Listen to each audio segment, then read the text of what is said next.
Most people think evil looks obvious, like a monster in a movie, or a face you can instantly distrust.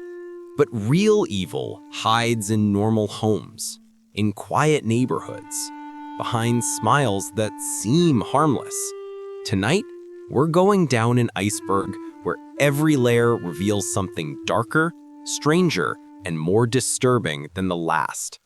These aren't just crimes, they're cases that make you question how human a human can be. Some stories here sound impossible. Others feel too real. And by the time we reach the bottom, you'll understand why some people believe true evil doesn't just exist, it evolves. Welcome to the most disturbing evil cases Iceberg explained.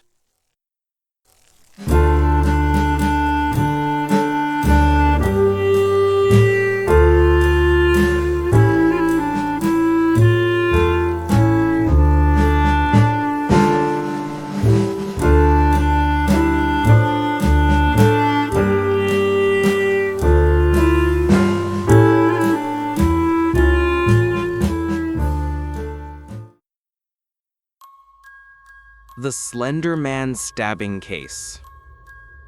On a bright spring morning in 2014, two 12-year-old girls led their best friend into the woods of Waukesha, Wisconsin, with a singular, horrifying purpose. What happened next would blur the lines between internet folklore and devastating reality, creating one of the most chilling cases of how digital mythology can corrupt young minds. The victim, also 12, had spent the night at one of the girls' homes for a sleepover, laughing and sharing secrets as friends do. But Morgan Geyser and Anissa Weier had been planning something unspeakable, something they believed would prove their devotion to a faceless entity that existed only in the shadows of the internet. Slender Man, a fictional creation born from a 2009 online forum contest, had become an obsession for the two girls. The tall, unnaturally thin figure in a black suit, with impossibly long limbs and a blank, featureless face, had spawned countless stories, images, and videos across the internet. But for Morgan and Anissa, Slender Man wasn't just a creepypasta character. They believed he was real, living in a mansion deep in Nicollet National Forest, and that he demanded proof of their loyalty. The price of entry to his world was murder. They had planned it meticulously, discussing methods and timing, deciding that killing their friend was the only way to become Slender Man's proxies and protect their families from his wrath. In the woods, surrounded by bird song and dappled sunlight that should have promised safety, the unthinkable happened. Morgan stabbed her friend 19 times, while Anissa encouraged her, told her to go through with it. The victim, struggling to comprehend what her closest friends were doing, fought for her life with a courage that defies imagination. The knife wounds punctured her diaphragm, damaged her liver, and narrowly missed her heart. She was left bleeding on the forest floor, told to lie down so she wouldn't lose blood as quickly. A cruel mockery of care from her attackers. Then the two girls walked away, believing their friend would die, believing they had earned their place in Slender Man's realm. But this young girl refused to become another tragic statistic. With stab wounds covering her arms, legs, and torso, she crawled from the woods onto a nearby path where a cyclist found her, still conscious, still fighting. "Please help me, I've been stabbed," she said, her voice weak but determined. The cyclist, horrified, immediately called for help. When paramedics arrived, they were stunned she was still alive, let alone conscious. She told them who had attacked her, naming her two best friends without hesitation. Meanwhile, Morgan and Anissa were walking along Interstate 94, heading toward what they believed was Slender Man's forest mansion, their clothes spattered with their friend's blood, believing they had completed their dark initiation. Police found them hours later, and what followed was perhaps even more disturbing than the attack itself. During interrogations, both girls showed a chilling disconnect from reality. Morgan, diagnosed with early-onset schizophrenia, spoke matter-of-factly about Slender Man, describing him as real as the detectives in the room. Anissa insisted they had no choice, that failing to kill would mean Slender Man would harm their families. The interrogation footage shows children, barely teenagers, discussing murder with the casual tone usually reserved for discussing homework or weekend plans. They showed little remorse initially. So convinced were they of the necessity of their actions, so deeply had they fallen into the rabbit hole of internet horror mythology. The case sent shockwaves through communities worldwide. Parents suddenly confronted the terrifying realization that the internet's darkest corners could reach their children in ways they never imagined. The trial raised profound questions about culpability, mental illness, and the influence of online content on developing minds. Both girls were tried as adults despite their age, a decision that sparked heated debate. Could 12-year-olds truly understand the permanence of death? Could internet fiction really drive children to attempted murder? The defense argued that Morgan's undiagnosed schizophrenia, combined with Anissa's fear and suggestibility, created a perfect storm of delusion. The prosecution maintained that the planning, the deliberation, and the brutality of the attack demonstrated full awareness of their actions. The victim, whose name was protected due to her age, survived against all odds. She endured multiple surgeries and extensive physical therapy, the scars covering her small body a permanent reminder of betrayal's cruelest form. But perhaps more devastating than the physical wounds were the psychological ones. Imagine being a child and having your best friends, the people you trusted most in the world outside your family, try to murder you. The innocence shattered that day can never be fully restored. In victim impact statements, her family described a vibrant, trusting girl who now struggles with anxiety, who looks over her shoulder, who had to rebuild her entire understanding of friendship and trust from nothing. Morgan Geyser was ultimately sentenced to 40 years in a mental health institution, the maximum commitment possible, with the possibility of petition for release after that period. Anissa Weier received 25 years in a mental institution, released under strict supervision in 2021 after 7 years. The judge acknowledged the tragedy for all involved, the lives irrevocably altered, the innocence lost on all sides. Morgan's family revealed her ongoing battle with schizophrenia, the hallucinations that still plague her, the medications and therapy that keep her tethered to reality. Anissa's release sparked controversy, with some arguing she paid her debt and deserved a chance at life, others insisting that attempted murder, regardless of age or influence, demands harsher consequences. The Slender Man stabbing case remains a haunting reminder of the digital age's darkest possibilities. It proved that folklore, even fictional, modern folklore, can have real, devastating consequences. It demonstrated how easily young, vulnerable minds can blur the boundaries between fantasy and reality, especially when mental illness enters the equation. The creator of Slender Man, Eric Kudnin, expressed profound regret, never imagining his internet creation would inspire such horror. The case prompted schools and parents to more carefully monitor children's online activities, though many argued this is treating symptoms rather than the underlying issue of how we discuss mental health, internet literacy, and the very real power of stories. Today, the victim continues her journey of healing, a survivor in the truest sense, while two young women remain in the mental health system, forever defined by the worst decision of their childhood. The Slender Man stabbing case stands as a modern horror story, one where the monster wasn't real, but the blood certainly was, where childhood innocence collided catastrophically with internet mythology. Toy Box Killer Recordings. Deep in the sun-scorched desert of Truth or Consequences, New Mexico, a soundproofed cargo trailer sat inconspicuously behind a modest home, its exterior unremarkable, giving no hint of the chamber of horrors it contained.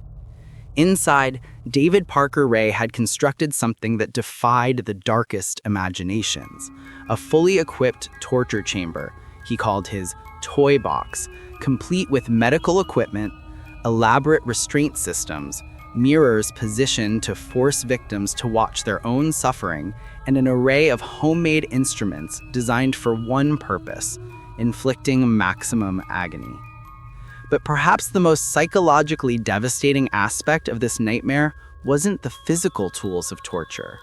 It was an audio recording, a carefully crafted script that Ray would play for his victims when they first regained consciousness, bound and helpless, explaining in meticulous, clinical detail exactly what horrors awaited them. David Parker Ray wasn't a spontaneous killer driven by rage or passion. He was a methodical sadist who had spent years, possibly decades, perfecting his craft. The trailer itself was a testament to his calculated depravity.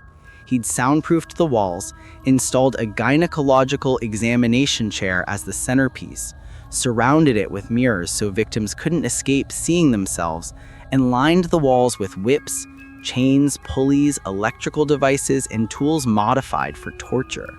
He had surgical equipment, enema kits, speculums, and devices that he'd designed himself, some so disturbing that investigators struggled to determine their exact purpose.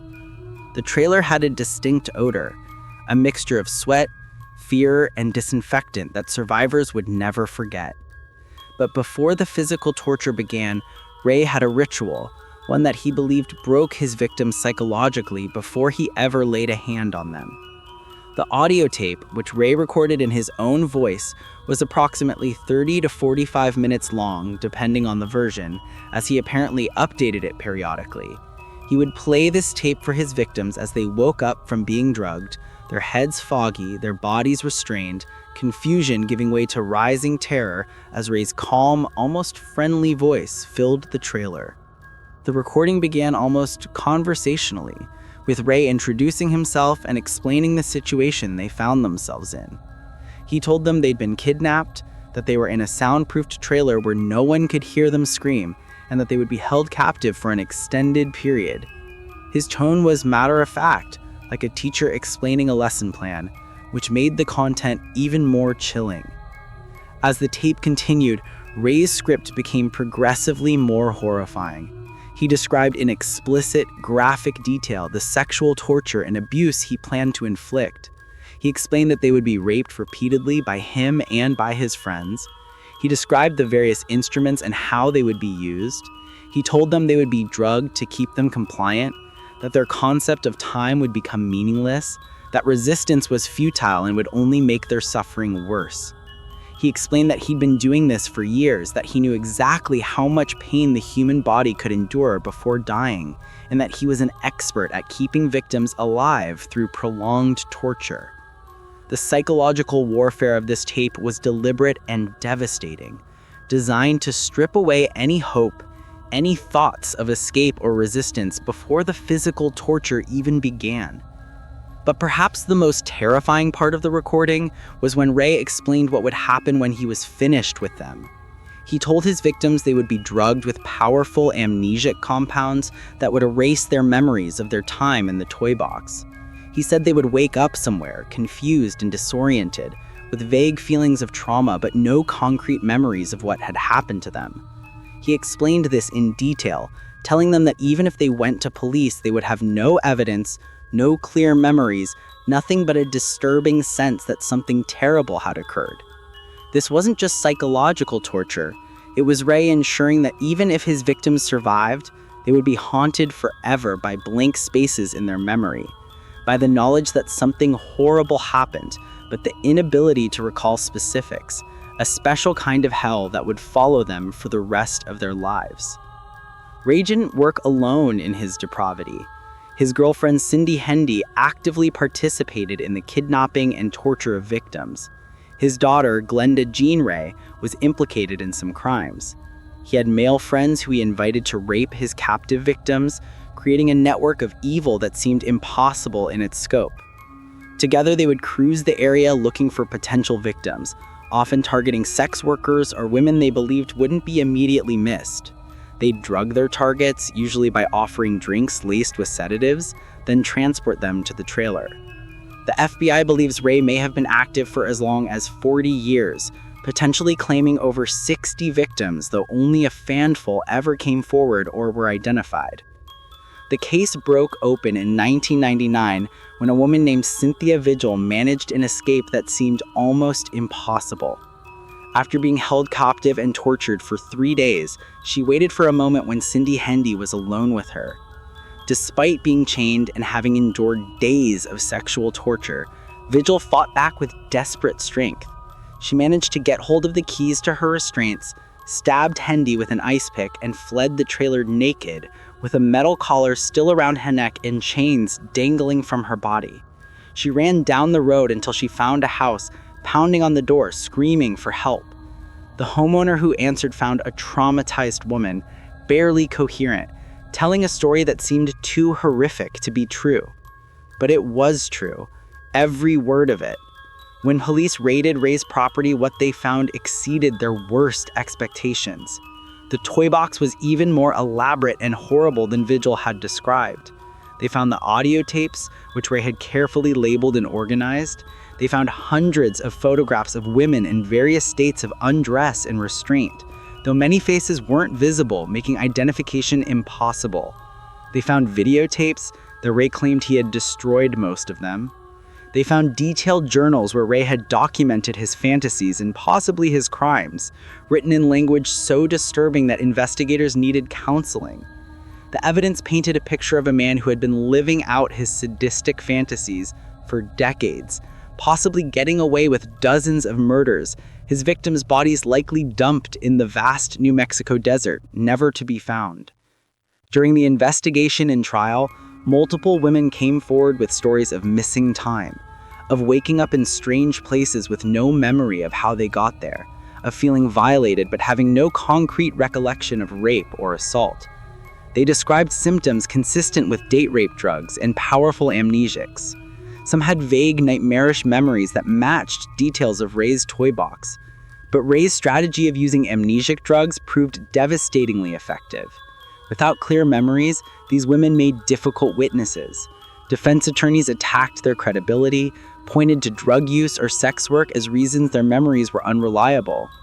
The justice system designed around concrete evidence and clear testimony struggled to prosecute crimes where the victim's memories had been chemically erased.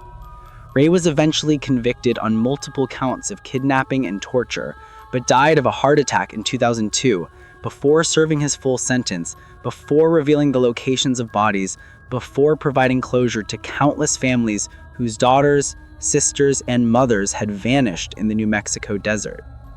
Cindy Hendy received a lengthy prison sentence and has since been released, having served her time but never fully cooperating with investigators about the true scope of their crimes. The toy box trailer, that monument to human evil, was eventually destroyed, but the audio recordings remain in FBI evidence files, a chilling testament to how one man turned psychological warfare into an art form, how he used words to break his victims before ever touching them, and how he potentially got away with decades of torture and murder by exploiting the vulnerability of society's most marginalized women and the limitations of human memory itself. The Black Dahlia murder. She was found in a vacant lot in Los Angeles on the morning of January 15, 1947, her body so meticulously mutilated and posed that the witness who discovered her initially thought it was a discarded department store mannequin. When the horrifying truth registered that this was the remains of a real woman, bisected at the waist, drained of blood, positioned with care in the weeds of suburban Limerick Park, the crime scene became the focal point of what will become the most infamous unsolved murder in American history. Elizabeth Short, a 22-year-old aspiring actress with dark hair and a bright smile, had been transformed into a macabre display that suggested not just murder but ritual, not just violence but theatrical presentation. The brutality inflicted upon her body was so extensive, so deliberate, that investigators immediately recognized they were dealing with a killer unlike any they'd encountered before, someone who took their time, who had privacy and tools, who treated human flesh as a canvas for their darkest impulses. Elizabeth Short had come to Los Angeles like thousands of other young women in the 1940s, chasing dreams of stardom in Hollywood's golden age. She was beautiful in a haunting, ethereal way, with porcelain skin, dark hair, and striking features that turned heads, but never quite translated into the film career she desperately wanted.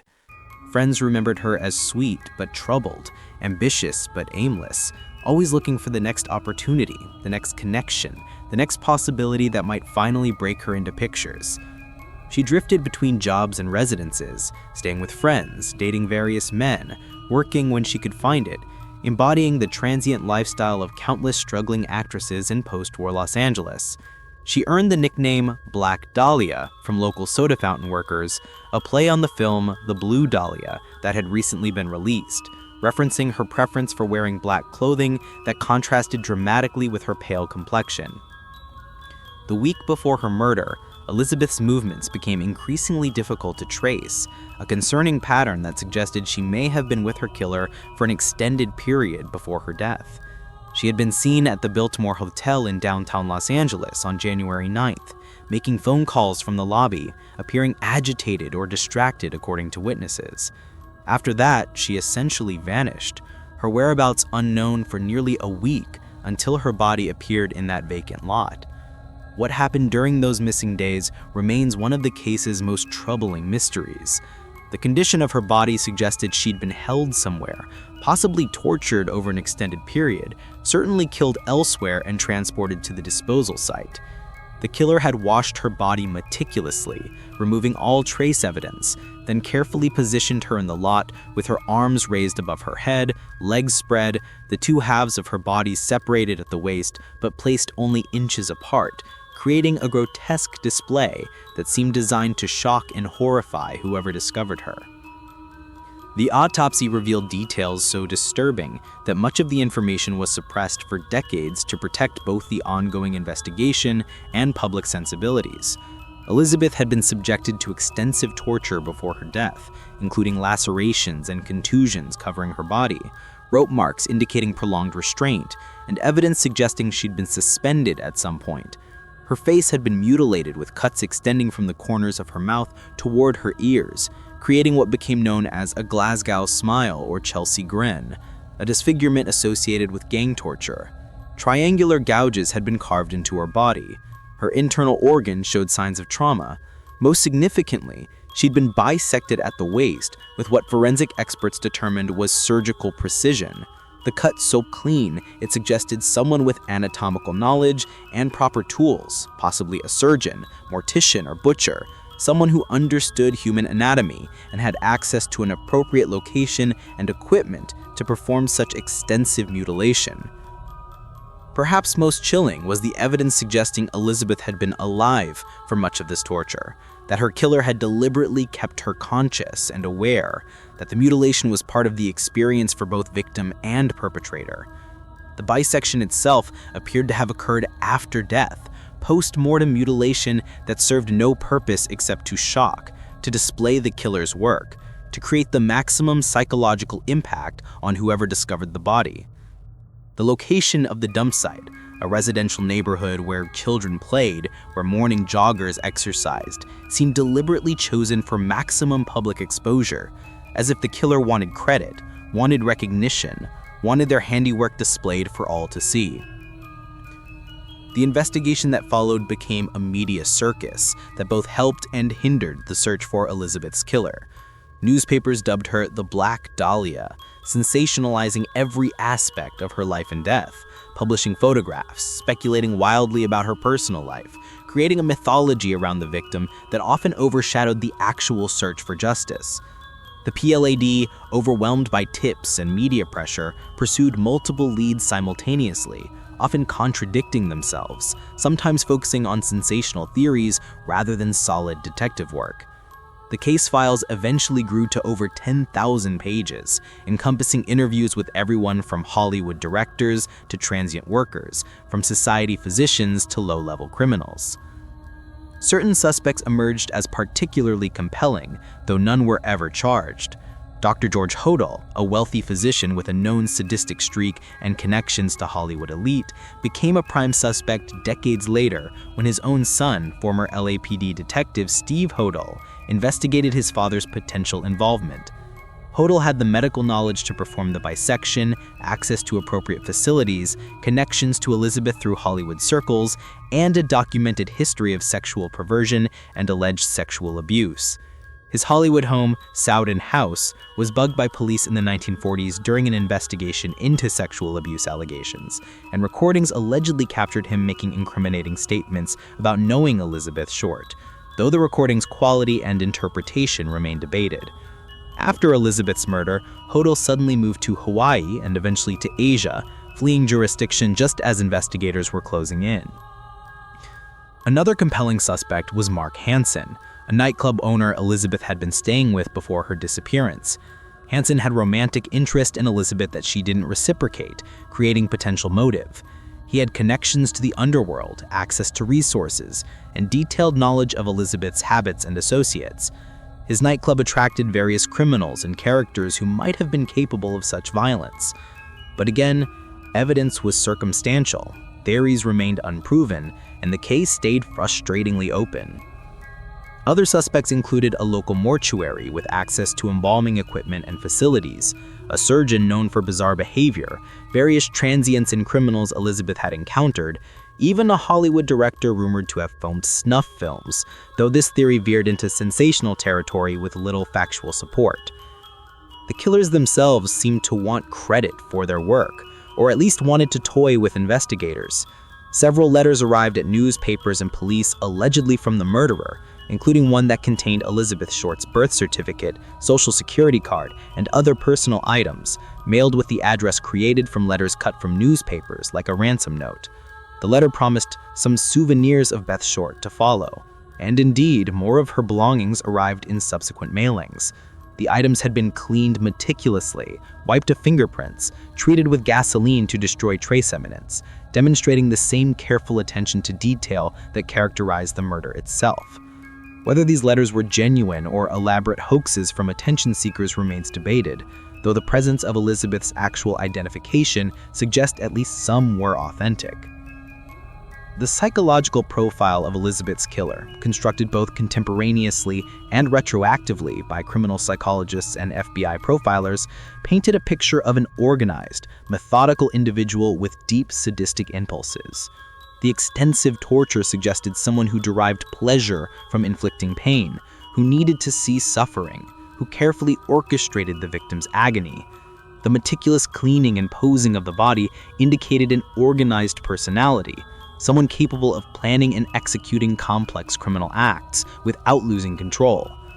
The medical precision of the bisection suggested education and practical anatomical knowledge. The public display aspect indicated a need for recognition, a theatrical quality, someone who viewed their crime as art or performance deserving an audience. This profile fits certain suspects better than others, but without concrete evidence, profiles remain educated speculation. What makes the Black Dahlia case so enduringly fascinating and disturbing isn't just the horrific nature of the murder itself, but all the darkness it exposed about 1940s Los Angeles. The investigation revealed corruption within the LAPD, with evidence potentially suppressed to protect wealthy or connected suspects. It exposed the exploitation young women faced in Hollywood, the predatory environment where aspiring actresses were vulnerable to manipulation, abuse, and violence. It demonstrated how media sensationalism could both publicize and undermine criminal investigations, turning victims into caricatures and justice into entertainment. The case became emblematic of Hollywood's dark underbelly, the violence and exploitation hiding behind the glamorous facade. Elizabeth Short's murder remains officially unsolved, though various investigators, authors, and amateur detectives continue pursuing leads and theories decades later. Her grave at Mountain View Cemetery in Oakland bears flowers from strangers to this day, people who feel connected to her story, who mourn not just her death, but the dreams she never realized, the life stolen from her with such brutality. The vacant lot where her body Hinterkaifeck axe murders. In the isolated Bavarian countryside 6 kilometers north of the small town of Strobenhausen sat a remote farmstead called Hinterkaifecht, so secluded that neighbors were sparse and visitors were rare. In March 1922, this lonely farm became the scene of one of Germany's most baffling and disturbing unsolved murders. A crime so strange in its details and so brutal in its execution that it has haunted investigators and researchers for over a century. 6 people were slaughtered with a mattock, a pickaxe-like farming tool, in and around the barn and main house. Their bodies left where they fell for days while their killer remained on the property, feeding the livestock, eating meals in the kitchen, and sleeping in the house with the corpses of his victims nearby. The crime wasn't discovered until days later, and by then the killer had vanished, leaving behind a mystery filled with supernatural overtones, suspicious clues, and a community forever traumatized by violence that seemed to come from nowhere and disappear into the same void. The Gruber family had lived at Hinterkaifecht for generations, scratching out a modest existence from the difficult Bavarian soil. Andreas Gruber, the 63-year-old patriarch, ran the farm with his wife, Cecilia, who was 72 and increasingly frail. Their widowed daughter, Victoria Gabriel, 35, lived there with her 2 children, 7-year-old Cecilia, named after her grandmother, and 2-year-old Joseph. The family dynamics were already troubled before the murders. Victoria's husband, Karl, had died in World War I, or so the official story went. The rumors swirled through the village that Karl might still be alive and that Victoria had committed fraud to collect his death benefits. More disturbingly, whispers suggested incestuous relationship between Andreas and Victoria, with some villagers believing that young Joseph was actually Andreas's son rather than his grandson. The previous maid had quit 6 months earlier, claiming the farmstead was haunted, that she heard footsteps in the attic, saw shadows moving where no one should be, felt watched constantly by unseen eyes. In the days leading up to the murders, Andreas Gruber noticed increasingly disturbing phenomena that he mentioned to neighbors. Though characteristically stubborn and independent, he didn't report them to police. He found footprints in the snow leading from the forest edge to his farm, but none leading back, as if someone had approached the property and simply vanished, or gone inside. He heard strange noises in the attic at night, footsteps and movement that had no explanation since no one should have been up there.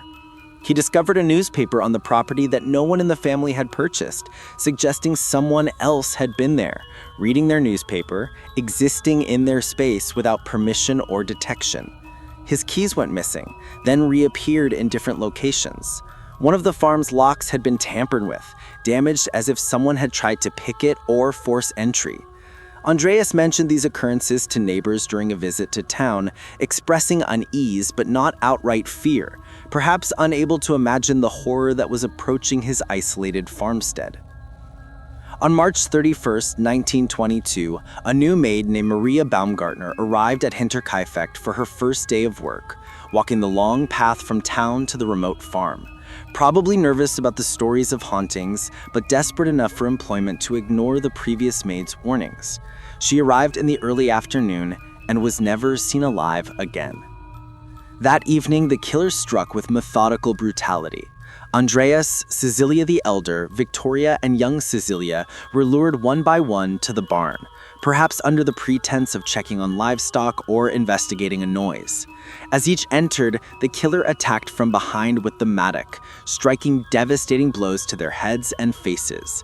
The attack was savage, the weapon crushing skulls and destroying faces, ensuring death or incapacitation with the first few strikes.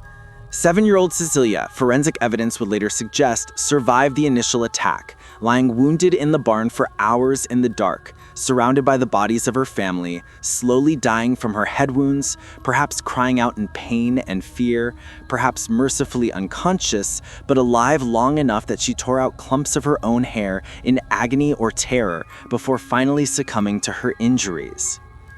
After murdering 4 people in the barn, the killer moved to the main house, where 2-year-old Joseph and the newly arrived maid Maria were presumably inside, perhaps hearing nothing from the barn, perhaps hearing screams but too frightened to investigate. The killer entered and murdered them both, again using the mattock, again striking the head with brutal efficiency. Maria's body was found in her bedroom, killed so quickly she likely never understood what was happening. Little Joseph, just a toddler, was murdered in his bed. 6 people, 3 generations, wiped out in one evening of violence that seemed both planned and opportunistic, methodical and rage-filled. But here's where the Hinterkaifeck case becomes truly disturbing and bizarre. The bodies weren't discovered for 4 days, and during that time the killer remained on the property. Notice smoke rising from the farmhouse chimney in the days following the murders, suggesting someone was keeping the fires going, staying warm, living in the house. The livestock were fed and watered daily, their needs attended to with care, indicating someone with knowledge of farm routines was maintaining the property. Food from the kitchen was eaten, meals prepared and consumed. Neighbors who passed by the farm during those days reported seeing movement inside, shadows passing windows, signs of normal activity that prevented anyone from checking on the family. When the bodies were finally discovered on April 4th by neighbors concerned about the family's absence from church and town, investigators found evidence of the killer's extended stay. Recently eaten meals, fires that had been tended, livestock in good condition despite their owners being dead for days. The killer had literally lived with the corpses, sleeping in a house where 6 bodies lay murdered, going about domestic routines in a property soaked in blood and death. The investigation that followed was hampered by numerous factors. This was rural Bavaria in 1922, just 4 years after World War I had devastated Germany, and police resources were limited. Forensic science was primitive by modern standards. The remote location meant the crime scene had been contaminated before professional investigators arrived. But what police did discover only deepened the mystery. The murder weapon, the mattock, belonged to the farm itself, suggesting the killer either planned to use whatever tools were available or was familiar enough with the property to know what would be there. The killer had apparently hidden in the barn, waiting for victims to arrive, suggesting premeditation and familiarity with the family's routines. Despite the brutal nature of the attacks, there was no evidence of robbery. Money and valuables remained untouched in the house. There was no evidence of sexual assault. The motive remained completely unclear. Investigators pursued numerous theories and suspects. Over 100 people were questioned, but each lead dissolved into frustration and dead ends. Some suspected Carl Gabriel, Victoria's supposedly dead husband, theorizing he'd faked his death, returned to find his wife in an incestuous relationship with their father, and killed them all. But no evidence supported Carl's survival, and his body had been formally identified during the war. Others suspected a robbery gone wrong, but the lack of theft contradicted this theory. Local rumors pointed to various villages with grudges against Andreas, who was known as a difficult, unlikable man with a violent temper who'd made enemies through business dealings and his harsh personality. The incest rumors created speculation about family members trying to silence scandal. Some theorized a mentally unstable drifter or vagrant had hidden in the barn and killed impulsively, but this didn't explain the killer's extended stay afterward or the methodical nature of the attacks. One particularly compelling theory involved a man named Lawrence Schlittenbauer, a neighbor who had been romantically involved with Victoria and was possibly the real father of young Joseph. Schlittenbauer had financial entanglements with the Gruber family and was among the first to discover the bodies under circumstances some found suspicious. He'd been the one to insist on checking the farm, he'd entered first and behaved strangely according to other witnesses, and he had motive both financial and personal. However, police could never develop sufficient evidence to charge him, and he maintained his innocence until his death decades later. The case remained frustratingly unsolved despite extensive investigation, multiple theories, and years of periodic renewed interest. The aftermath of the Hinterkaifeck murders was almost as disturbing as the crime itself. The bodies were buried quickly, but because the case remained unsolved and forensic techniques were advancing, the heads were removed and sent to Munich for examination by forensic scientists studying skull-based identification methods. The heads were boiled to remove tissue, then examined for distinctive features, measurements taken, analyses performed that yielded no breakthrough in the case. The skulls remained in the Munich Institute of Legal Medicine for decades, finally going missing during or after World War II, likely destroyed during bombing raids or lost in the chaos of Germany's collapse. The headless bodies remained buried in the Weidhofen Cemetery, marked with a memorial that has become a pilgrimage site for true crime enthusiasts and those fascinated by unsolved mysteries. The farmhouse itself stood empty after the murders, too haunted by horror for anyone to inhabit.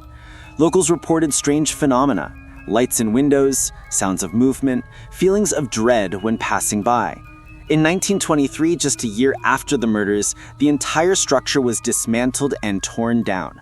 Every piece removed, the land cleared, as if erasing the location could erase the memory.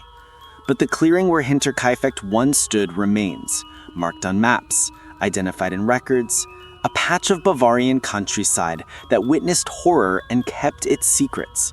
Even today, visitors report unsettling feelings. The Silent Twins Pact. June and Jennifer Gibbons were born in 1963 in Barbados, identical twins who moved with their family to Haverfordwest, Wales when they were young children, becoming some of the only Black residents in the predominantly white town. From the beginning, the sisters were inseparable, bonded so intensely that they seemed to exist in a shared reality separate from everyone else. But what started as typical twin closeness evolved into something far darker and more disturbing, a psychological prison the sisters constructed together, a folie à deux that would ultimately lead to crime, institutionalization, and a death so strange it defies medical explanation. Their story is one of the most psychologically complex and tragic cases of shared delusion, twin bonds taken to pathological extremes, and the mysterious power of belief and will over the human body and mind.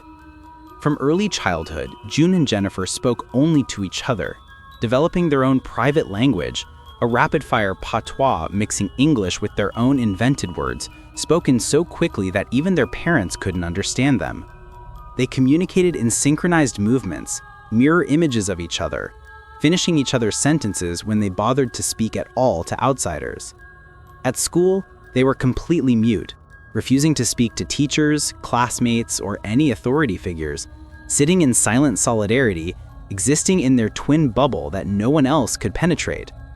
This selective mutism, as psychologists called it, isolated them completely. Classmates mocked them, teachers didn't know how to reach them, and the twins retreated further into their shared world, building walls that grew higher and thicker with each passing year. Their parents, Gloria and Aubrey Gibbons, tried desperately to help their daughters, seeking medical opinions, trying different schools, attempting to break through the barrier the twins had erected. But June and Jennifer resisted every intervention, clinging to each other with desperate intensity. Psychologists who evaluated them noted an unusual dependency, a relationship so enmeshed that each twin seemed to have no individual identity separate from the other. They moved in unison, dressed identically, mirrored each other's gestures with eerie precision. When separated, even briefly, both girls would become catatonic, frozen in place, non-responsive to any stimuli, as if each twin only functioned when the other half was present. It was as if they were two bodies sharing one consciousness, neither able to exist independently. As teenagers, the twins' isolation intensified, but internally, their shared world was exploding with creativity and darkness. Both girls began writing prolifically, creating novels, plays, and stories filled with violence, sexuality, and surreal imagery. June wrote Pepsi Cola Addict, a novel about a teenager's descent into delinquency, while Jennifer produced similarly dark fiction exploring themes of identity, obsession, and destruction. Their writing was surprisingly sophisticated, revealing inner lives far richer and more troubled than their silent exteriors suggested. They funded the self-publication of their novels through their parents, dreaming of literary fame, imagining their writing would be the bridge from their isolated world to broader recognition.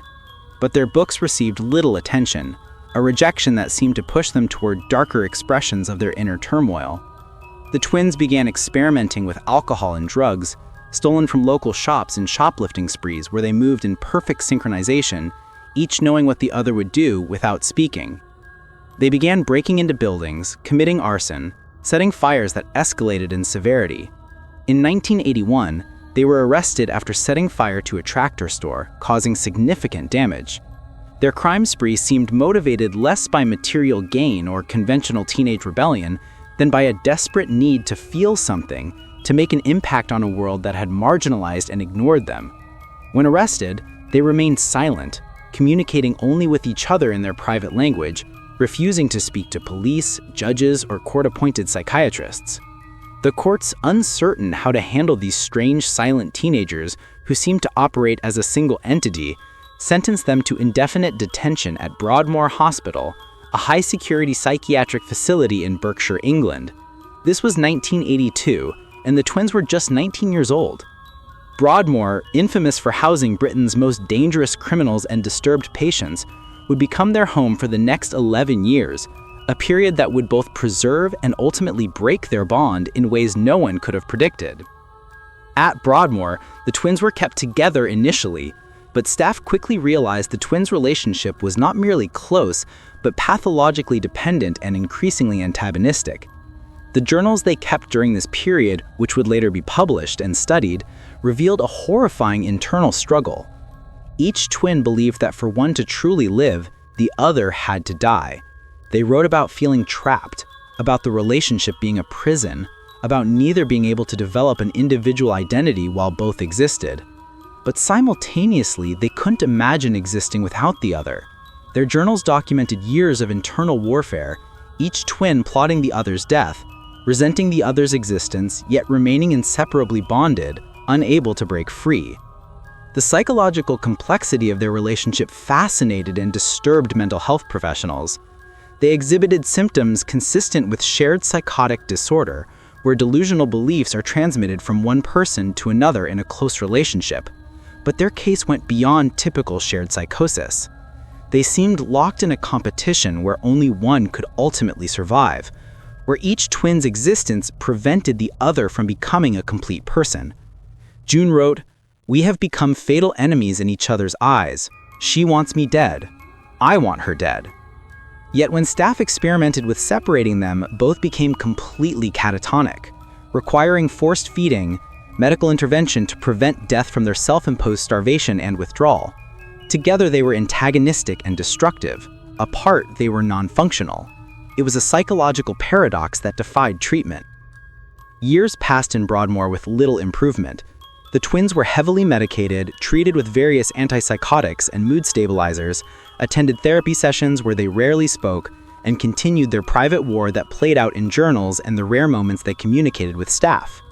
By the late 1990s, after more than a decade of institutionalization, doctors began considering transferring them to a lower security facility, believing they no longer posed a danger to others, if not to themselves. The twins would be transferred together to Caswell Clinic in Wales, closer to their family, a step toward eventual release and reintegration into society. But something changed in the twins as this transfer approached. According to their later accounts and journal entries discovered afterward, June and Jennifer made a pact, a decision reached through their private communication that no one else fully understood. They decided that one of them had to die for the other to be free, to finally live independently, to escape the prison of their shared existence. The question was, which one? Jennifer, the slightly more dominant twin, told June that she would be the sacrifice, that she would die so June could live. How they reached this decision, through what process of negotiation or surrender, remains mysterious. But Jennifer began telling staff and family members that she was going to die soon, stating it with calm certainty as if it were already decided, inevitable, beyond anyone's control. On March 9, 1993, the twins were transferred from Broadmoor to Caswell Clinic, a journey that should have been routine. During the transport, Jennifer laid her head on June's shoulder and fell asleep. This wasn't particularly unusual. The twins often mirrored each other's states, but when they arrived at Caswell, Jennifer wouldn't wake up. Medical staff tried to rouse her, initially assuming she was deeply asleep or perhaps feeding on consciousness. But Jennifer Gibbons was dying. She was rushed to a nearby hospital where she was pronounced dead shortly after arrival. She was just 29 years old. The autopsy revealed acute myocarditis, a sudden inflammation of the heart that can cause death, but the medical examiners found no clear cause for the inflammation. There was no infection, no virus, no toxic exposure, no anatomical abnormality that explained why a healthy 29-year-old woman's heart would suddenly inflame and fail. Toxicology reports showed no drugs or poisons in her system. Her heart simply stopped working, as if she had willed it to stop, as if the pact she'd made with her sister had manifested physically, as if belief alone had been sufficient to end her life. Medical professionals were baffled. While sudden cardiac death can occur, the circumstances, Jennifer's predictions of her own death, the timing coinciding with the transfer and the twins' pact, created an unsettling suggestion that somehow Jennifer had chosen to die, had exerted some incomprehensible control over her own biological processes to fulfill the bargain she'd made with her sister. Researchers investigating the strange death briefly entertained the idea that June had toxically poisoned her sister to break the tie and end the eternal competition between them, but the autopsy proved their ideas incorrect. After Jennifer's death, June began speaking. For the first time in decades, she communicated openly with people other than her twin, her selective mutism dissolving with Jennifer's death, as if it had been tied directly to her sister's existence. June told journalists and family members that Jennifer had sacrificed herself, that the pact had been fulfilled, and that now June could finally live as an individual. "I am free at last, liberated, and at last Jennifer has given up her life for me," June said in interviews following her sister's death, statements that seemed to confirm the mysterious pact and its fulfillment. June was eventually released from psychiatric care and has lived quietly in Wales, maintaining a very private life, giving only occasional interviews about her experiences. She's described the twin relationship as a prison neither could escape while both lived, as a psychological trap that required death for liberation. She's expressed both grief for her sister and gratitude for the freedom Jennifer's death provided. The Hello Kitty murder. In the Tsim Sha Tsui district of Hong Kong, inside a bustling tenement building where hundreds of families lived their daily lives, a small apartment served as the location for one of the most grotesque and disturbing torture murders in modern Asian criminal history. What emerged from apartment 31 in the spring of 1999 would shock even hardened Hong Kong police investigators, a case involving weeks of unimaginable torture, a victim's body dismembered and hidden inside a Hello Kitty doll, and perpetrators whose capacity for cruelty seemed boundless. The Hello Kitty murder, as it became known, represents not just extreme criminal violence, but a window into Hong Kong's criminal underworld, the vulnerability of marginalized women, and the depths of sadism that human beings can inflict on each other when authority is absent and empathy is completely extinguished.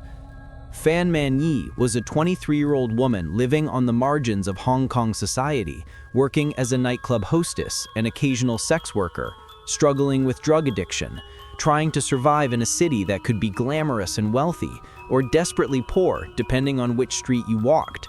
She had a young son she was trying to support, making the dangerous choices that poverty and addiction force people into, choices that would ultimately lead her into the hands of monsters. In March 1999, Fan encountered a group of criminals led by Chan Man Lark, a mid-level triad member with a violent history and connections to organized crime. Fan had apparently stolen from Chan or owed him money for drugs. Accounts vary on the specifics, but what's certain is that Chan decided Fan needed to be punished, and his concept of proportional punishment was torture that extended for weeks and culminated in murder. Chan kidnapped Fan with help from several accomplices and brought her to his apartment in the crowded tenement building. The space wasn't isolated or soundproofed. It was a normal apartment in a building where families lived, where children played in hallways, where life continued normally just feet away from where unspeakable horror was unfolding. Chan imprisoned Fan in the apartment, and what followed was a month of torture so sustained and creative in its cruelty that it defies comprehension. He beat her repeatedly with fists, feet, and various objects. He forced her to eat feces. He burned her with hot plastic. He kicked her relentlessly, focusing on her legs until bones broke. He covered her in caustic substances that burned her skin. He hung her from the ceiling and used her as a punching bag. He invited friends and associates to participate in the torture, turning Fan's suffering into entertainment, a bonding activity for his criminal circle. Fan's torture wasn't hidden or private. Multiple people witnessed it, participated in it, or knew about it and did nothing. Chan's girlfriend, Luang Xingqiu, actively participated in the torture, showing particular cruelty despite being another woman, perhaps demonstrating loyalty to Chan, perhaps enjoying the power dynamic, perhaps so trapped in the relationship herself that she became complicit in monstrosity. Two other men, Luang Weilun and Chan's friend, whose identity was protected due to being a juvenile at the time, also participated, taking turns inflicting pain, suggesting methods, escalating the torture through group dynamics where each person tried to prove their toughness or loyalty through increasing cruelty. Throughout this month of horror, Fan was conscious for much of it, begging for mercy, pleading to be released, promising anything if they would just let her go. Her captors ignored her pleas or found them entertaining, her suffering apparently a source of pleasure or at least indifference.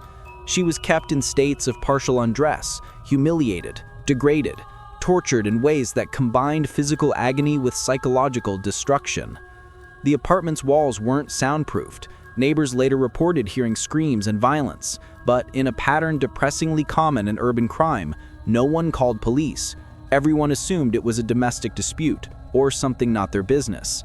The urban code of non-interference allowing torture to continue unchecked and uninterrupted.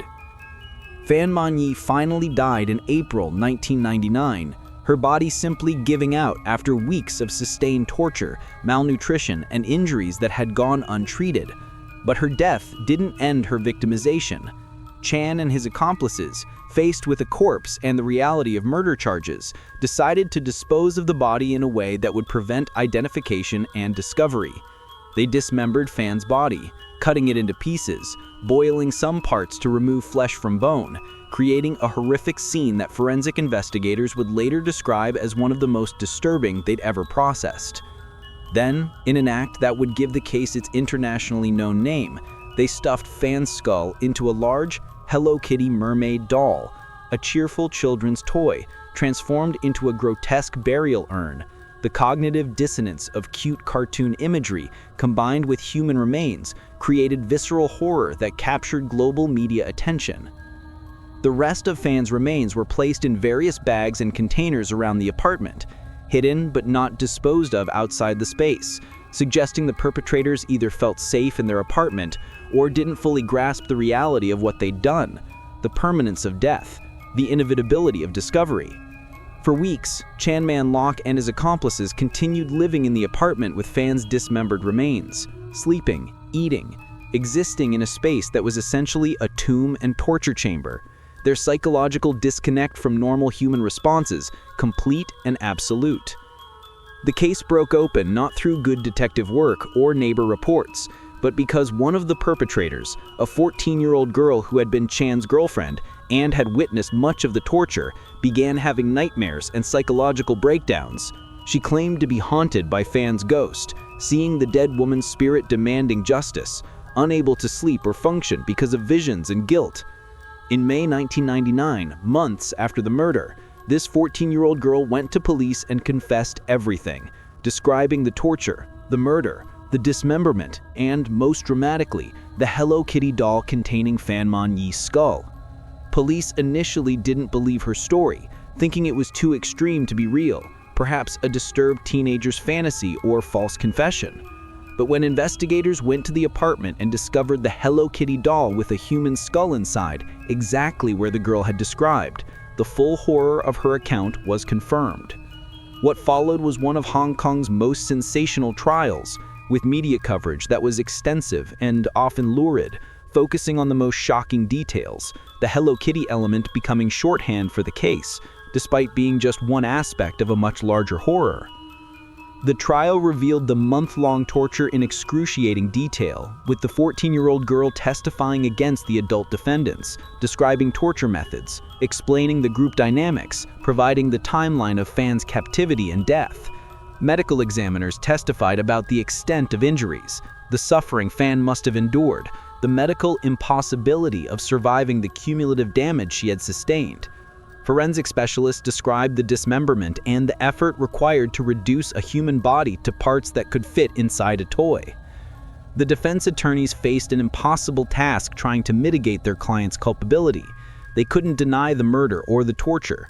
The evidence was overwhelming, and their clients had essentially confessed once confronted with physical evidence. Instead, they argued about levels of participation, about who had done what, about whether the death was intended or was an unfortunate outcome of punishment that went too far. Arguments that seemed offensive given the sustained nature of the torture, but were legally necessary to potentially avoid the harshest sentences. They attempted to portray Fan as a thief who had brought punishment on herself, a tactic that backfired by making them seem to justify torture murder over petty theft. Chan Mon Lok, Luang Xing Cho, and Luang Wei Lun were all convicted of murder and sentenced to life imprisonment, Hong Kong's maximum sentence after the abolition of capital punishment. The 14-year-old girl who testified received immunity in exchange for her cooperation, a decision that sparked controversy, with some arguing she was a victim herself, others insisting she was complicit and should face consequences. The case prompted discussions about Hong Kong's criminal underworld, about the triad organizations that operated with relative impunity, about the marginalization of women like Fan, who existed in spaces where violence could occur without intervention. The psychological aftermath extended beyond the courtroom. The apartment building where the murder occurred became notorious. Property values dropped, tenants moved out, and the specific apartment remained vacant for years because no one wanted to live in a space where such horror had occurred. The Hello Kitty brand, ubiquitous in Asian popular culture, acquired a dark association that persisted despite having nothing to do with the crime, beyond the coincidental use of one of their products. The case became embedded in Hong Kong's cultural consciousness, referenced in films, discussed in true crime communities, serving as a cautionary tale about the darkness that can exist behind ordinary apartment doors in crowded urban environments. Fan Mon Yi's family, her young son, left motherless. Her relatives left to grieve both her death and the horrific manner of it, received little closure despite convictions. The perpetrators showed minimal remorse, Chan Mon Lok in particular maintaining a defiant attitude that suggested he viewed Fan as property he had the right to punish. His complete lack of empathy indicated either profound psychological abnormality or the moral corruption that participation in criminal enterprises can create. The Hello Kitty murder stands as one of the most disturbing cases in Asian criminal history, not because torture murders are unique to Hong Kong or Asia, but because the specific details, the sustained nature of the torture, the multiple perpetrators, the casual involvement of a teenage girl, the dismemberment and skull placement, and the urban setting all combine to create a Chicago Tylenol murders. September 1982 began like any other autumn in the Chicago metropolitan area. Families preparing for the transition from summer to fall, children returning to schools, life moving in its predictable rhythms. But within days, 7 people would be dead from what appeared to be routine headache medication, and America would never look at over-the-counter drugs the same way again. The Tylenol murders represent not just an unsolved killing spree, but a watershed moment in consumer safety, a crime so brazen and indiscriminate that it changed how products are packaged, how we trust what we purchase, and how vulnerable we are to an invisible killer who struck without warning and disappeared without a trace, leaving behind only bodies, terror, and a mystery that has haunted investigators for over 4 decades. The first victim was 12-year-old Mary Kellerman, a 7th grader from Elk Grove Village who woke up on September 29th with a cold and sore throat. Her parents, wanting to help their daughter feel better before school, gave her extra-strength Tylenol, a trusted brand found in millions of American homes. Mary took the capsule, went back to her room, and collapsed within minutes. Her parents found her on the bathroom floor, unconscious, her body already shutting down from what they couldn't possibly know was cyanide poisoning. Paramedics arrived quickly but could do nothing. Mary Kellerman was pronounced dead at the hospital, the doctors initially baffled by what could cause such a rapid, catastrophic collapse in a previously healthy child. They suspected a stroke or aneurysm, something sudden and internal, never imagining that the medicine meant to help her had been weaponized by someone with access, opportunity, and absolutely no regard for human life. That same day, 27-year-old Adam Janis, a postal worker from Arlington Heights, came home from work with a minor chest pain and took extra-strength Tylenol to alleviate his discomfort. Within hours, he collapsed in his home and was rushed to the hospital, where he died shortly after arrival. His family gathered at his home that evening to grieve, to support each other through the shock of losing a healthy young man so suddenly. Adam's brother Stanley and Stanley's wife Teresa, both devastated and stressed, both developing headaches from crying and emotional trauma, both reached for the same bottle of Tylenol that Adam had used. They took the capsules, trying to ease their pain so they could function through the grief. Within minutes, both collapsed. Stanley died at the hospital. Teresa died 2 days later without regaining consciousness. 3 members of one family wiped out in a single day by poison hidden in medicine bottles, and still no one had connected the dots. Still no one realized they were dealing with murder rather than some bizarre medical anomaly. The same day, Mary McFarland, a 31-year-old postal worker, took Tylenol for a headache and died at work, collapsing at her station, her coworkers watching in horror as she convulsed and stopped breathing. Paula Prince, a 35-year-old flight attendant, purchased Tylenol from a Walgreens store, took it when she got home, and was found dead in her apartment days later when she didn't show up for her flight. In just 3 days, 7 people in the Chicago area had died suddenly and mysteriously, and it was only when medical examiners began comparing notes when astute investigators noticed that multiple victims had taken Tylenol shortly before death that the horrifying truth emerged. Someone had tampered with Tylenol capsules, replacing the harmless medication with deadly cyanide, then returned the poison bottles to store shelves where unsuspecting customers would purchase them, take them home, and die. The investigation revealed the nightmarish scope of the crime. The poison capsules weren't from a single contaminated batch at the manufacturing plant. They came from different production lots, different factories, ruling out accidental contamination or manufacturing defect. Someone had purchased Tylenol bottles from various stores, carefully opened them without breaking the seal in obvious ways, replaced some capsules with cyanide-filled duplicates that looked identical to the real medication, then returned the bottles to store shelves or left them where shoppers would find and purchase them. The poisoner had gone to multiple stores across the Chicago area, spreading the contaminated bottles geographically, maximizing the potential body count, creating widespread terror that made every medicine cabinet in America feel like a potential death trap. The cyanide used was potassium cyanide, the same compound that had killed Timothy O'Brien in the Candyman case, a white powder that could be obtained from various industrial or laboratory sources, but required specific knowledge and access. The amount in each capsule was massive, thousands of times the lethal dose, ensuring death within minutes of ingestion. The poisoner wasn't taking chances, wasn't trying for something subtle. This was murder designed for certainty and speed, for maximum lethality, for creating terror through the randomness of victim selection. Anyone who happened to purchase a contaminated bottle, anyone who happened to take a capsule from that bottle would die. It was Russian roulette played with medicine cabinets, where the odds were hidden, the danger invisible, and the consequences absolute. Johnson & Johnson, the parent company of McNeil Consumer Products, which manufactured Tylenol, responded with unprecedented corporate responsibility. They immediately recalled every bottle of Tylenol capsules from every store in America.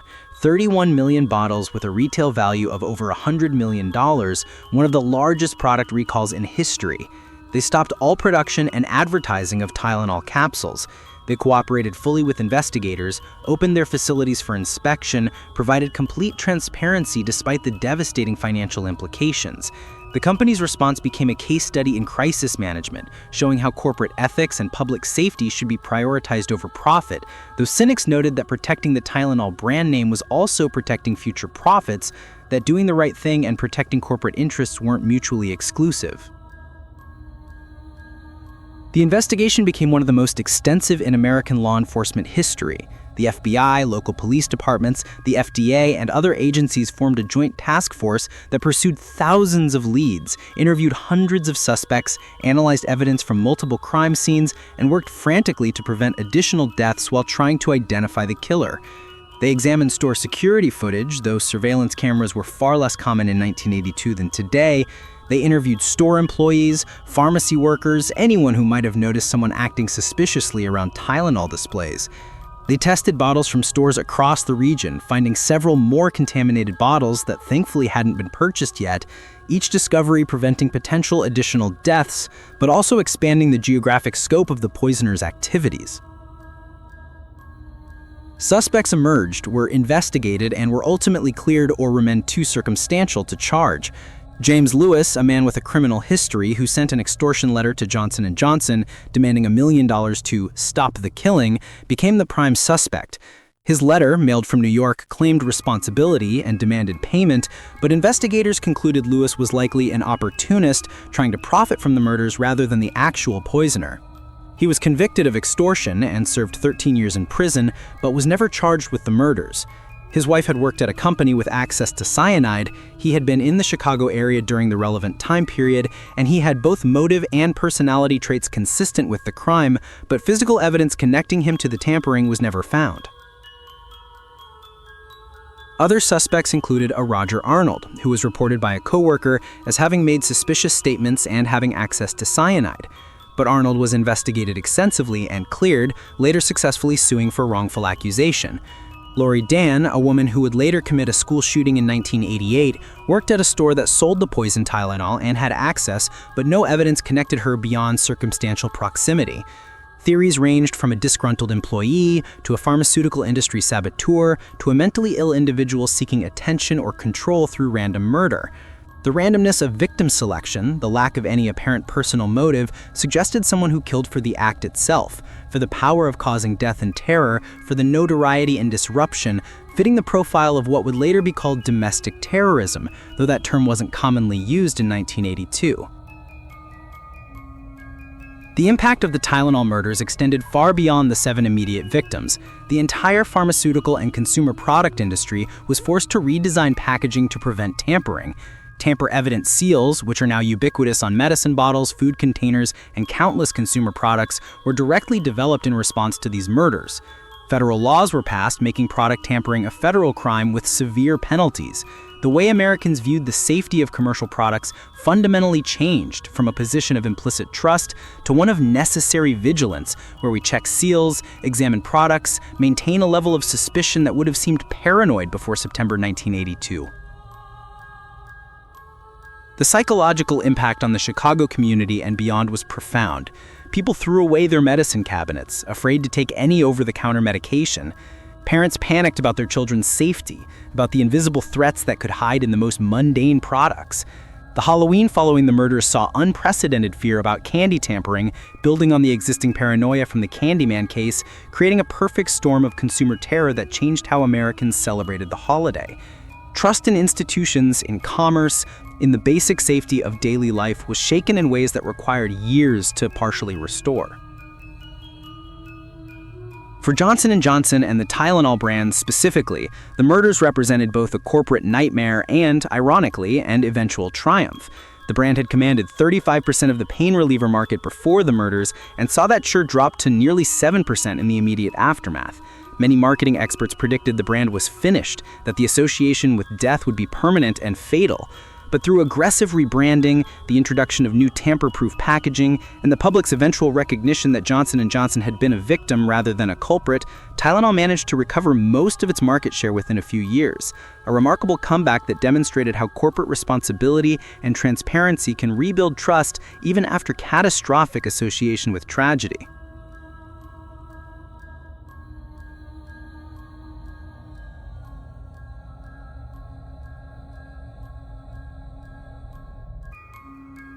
The staircase death mystery, Kathleen Peterson, December 9, 2001, started as an ordinary evening for the Peterson family in their expansive Forest Hills mansion in Durham, North Carolina.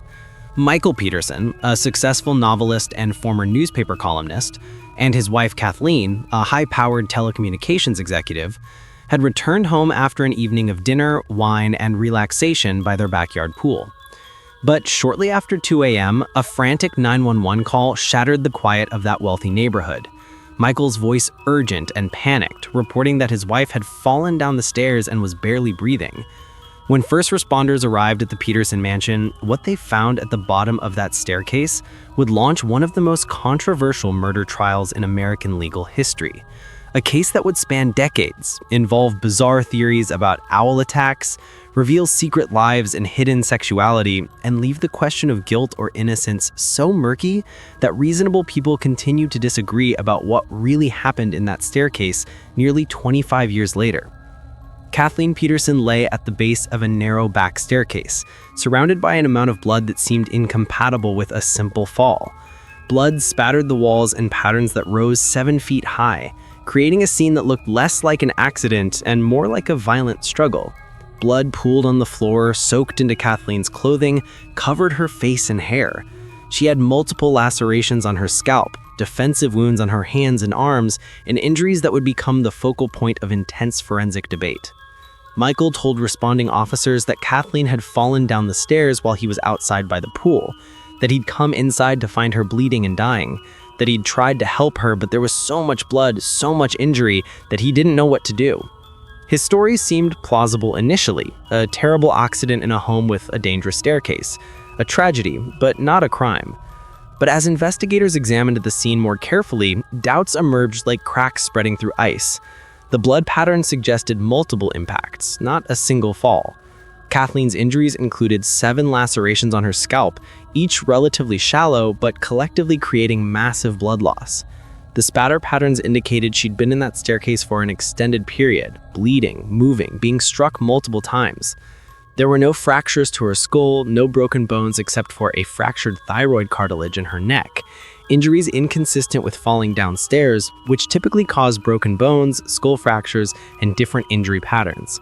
The scene looked staged to some investigators, the way Michael had positioned himself and his story, raising suspicions that this was murder disguised as accident.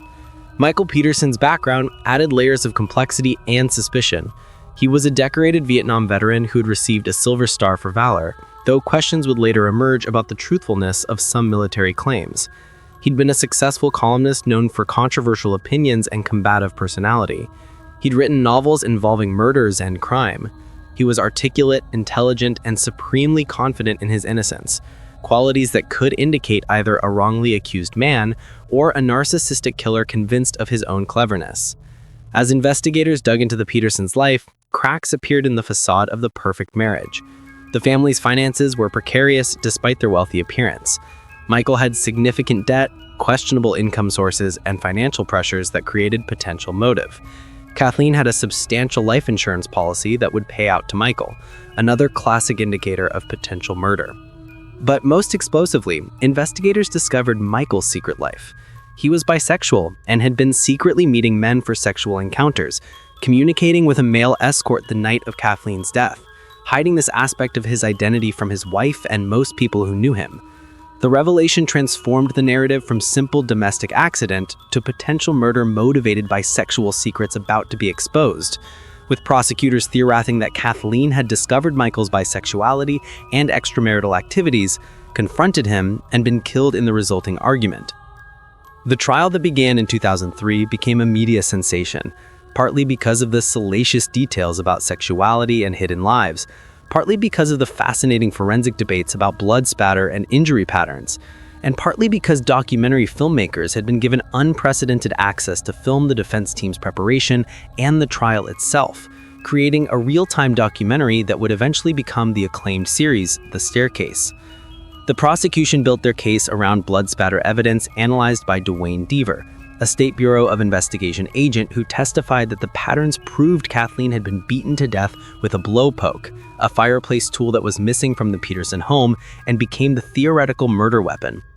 Deaver's testimony was dramatic and seemingly definitive, using mannequins and demonstrations to show how blood spatter proved murder rather than accident.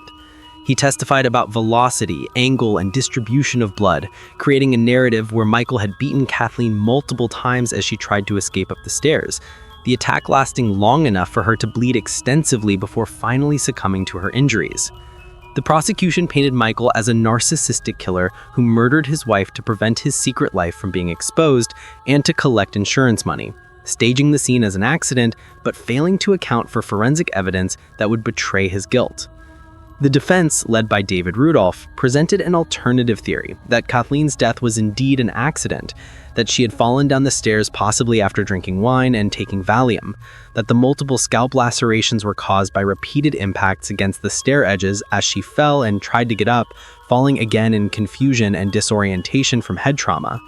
They argued the blood spatter was consistent with arterial spurting from scalp wounds rather than beatings, that scalp wounds bleed profusely, creating dramatic scenes even from relatively minor injuries, and that the lack of skull fractures and defensive wounds proved there had been no sustained attack. They portrayed Michael as a devoted husband whose private sexuality was irrelevant to his love for Kathleen, whose financial pressures were not unusual for wealthy people, and who was being convicted based on speculation rather than solid evidence. The trial also introduced one of the strangest elements of the case, the revelation that Michael Peterson's friend Elizabeth Ratliff had died in 1985 in Germany under remarkably similar circumstances, found dead at the bottom of a staircase with head injuries, Michael being one of the last people to see her alive. That death had been ruled an accident by German authorities, but prosecutors exhumed Ratliff's body and had her remains examined by their forensic pathologist, who determined she'd actually been murdered, killed by blows to the head in the same manner they accused Michael of killing Kathleen. The defense argued this was coincidence and prejudicial, that the German investigation had been thorough and found accident, that Ratliff's death had no connection to Kathleen beyond tragic similarity. But the prosecution used it to establish pattern, suggesting Michael had literally gotten away with murder once and tried the same method again. In October 2003, after one of the longest trials in North Carolina history, the jury convicted Michael Peterson of first-degree murder. He was sentenced to life in prison without parole, maintaining his innocence but facing decades behind bars. The conviction seemed to bring closure, justice for Kathleen, vindication for prosecutors who believed the evidence proved guilt beyond reasonable doubt. But the case was far from over. Years later, shocking revelations would emerge about Duane Deaver, the blood spatter analyst whose testimony had been so crucial to conviction. Investigations revealed that Deaver had misrepresented his credentials, lied about his expertise, fabricated results in multiple cases, and violated laboratory protocols systematically throughout his career. His testimony in numerous trials was discredited, leading to overturned convictions and a scandal that rocked North Carolina's criminal justice system. In 2011, Michael Peterson was granted a new trial based on Deaver's fraudulent testimony, released from prison after 8 years, and faced with the prospect of another trial or accepting a plea deal. The prosecution, knowing that their key witness had been thoroughly discredited, but still believing in Peterson's guilt, offered an Alford plea, a legal mechanism where defendants maintain innocence while acknowledging that prosecution has enough evidence to likely convict. In 2017, Michael Peterson accepted the Alford plea, pleading guilty to voluntary murder while maintaining he didn't kill Kathleen, accepting time served and immediate release. The plea satisfied no one completely. Peterson walked free but carried a conviction. Kathleen's family and supporters felt justice had been denied. Those who believed in Peterson's innocence felt he'd been coerced into a false confession to avoid risking another conviction and life sentence. The truth of what happened in that staircase remains officially ambiguous, legally resolved, but factually disputed. But the case had one more bizarre twist to reveal. Defense attorneys and supporters developed an alternative theory so strange it seemed to belong in fiction rather than reality: the owl theory. A neighbor and attorney named Larry Pollard noticed that the lacerations on Kathleen's scalp were remarkably similar to talon marks, that owls are known to attack humans who venture near their nests, and that Kathleen might have been attacked by an owl outside, fled into the house disoriented and bleeding, and fallen down the stairs in confusion from the attack and trauma. Skeptics dismissed this as desperate fantasy, but ornithologists and forensic experts acknowledged it was theoretically possible, that owl attacks do occur, that the injury patterns were consistent with talons, and that microscopic analysis had found what might be feather fragments in Kathleen's hand. The owl theory has never been proven, but remains a fascinating possibility that adds yet another layer of uncertainty to an already murky case. Michael Peterson lived his remaining years in Durham, maintaining his innocence, giving occasional interviews, becoming a somewhat controversial local figure. He died in 2024, taking whatever truth he knew to his grave. Kathleen Peterson's death remains one of those cases where the forensic evidence, witness testimony, and circumstantial factors can be interpreted multiple ways depending on one's starting assumptions. Was Michael a clever killer who staged an accident? Was Kathleen's death truly an accident, a tragic fall that appeared suspicious due to unusual circumstances? Was an owl attack responsible for injuries that sent Kathleen into the staircase where she bled to death?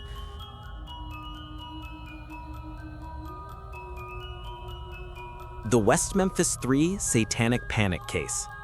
The summer of 1993 in West Memphis, Arkansas was suffocating, the kind of heat that makes tempers flare and rational thinking evaporate like puddles on asphalt.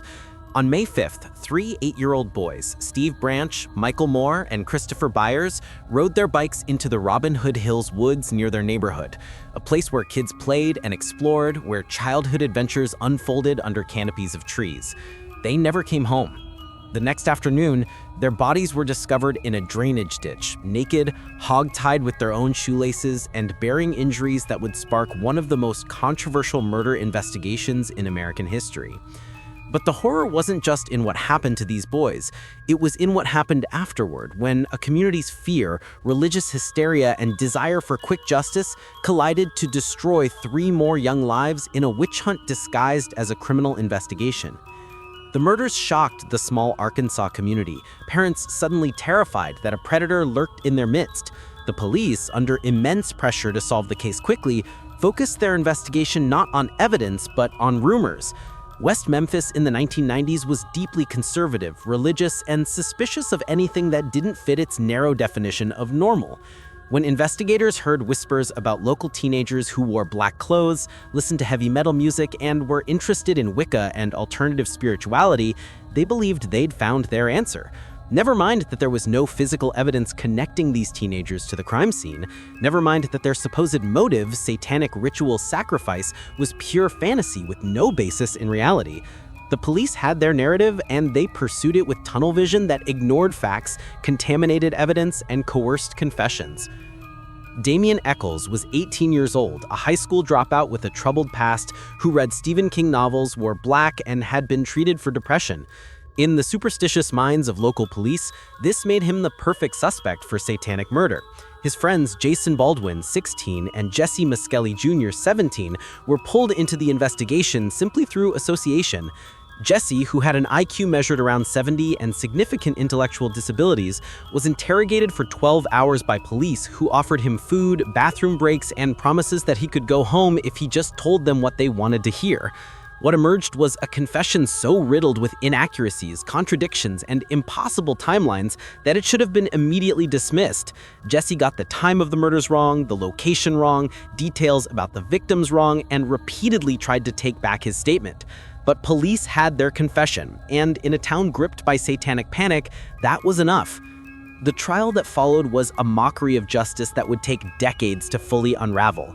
The prosecution's case rested almost entirely on Jesse's coerced and contradictory confession, which was ruled inadmissible in Damien and Jason's trial, but had already poisoned public opinion. They presented expert testimony about satanic ritual abuse from people with no legitimate credentials, claiming the murders bore hallmarks of occult sacrifice despite forensic evidence suggesting nothing of the sort. They pointed to Damien's interest in Wicca, his black clothing, his Stephen King books, his poetry as evidence of his capacity for murder.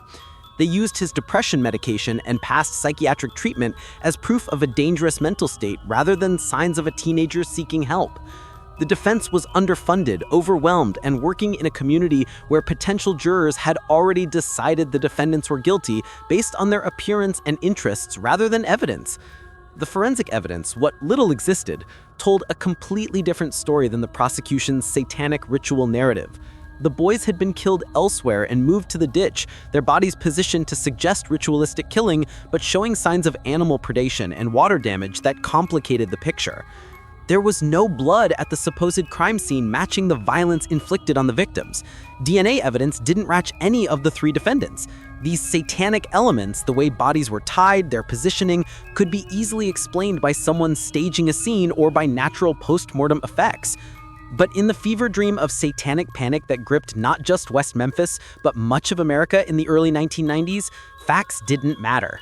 The country was convinced that satanic cults were everywhere, sacrificing children, performing dark rituals, corrupting youth.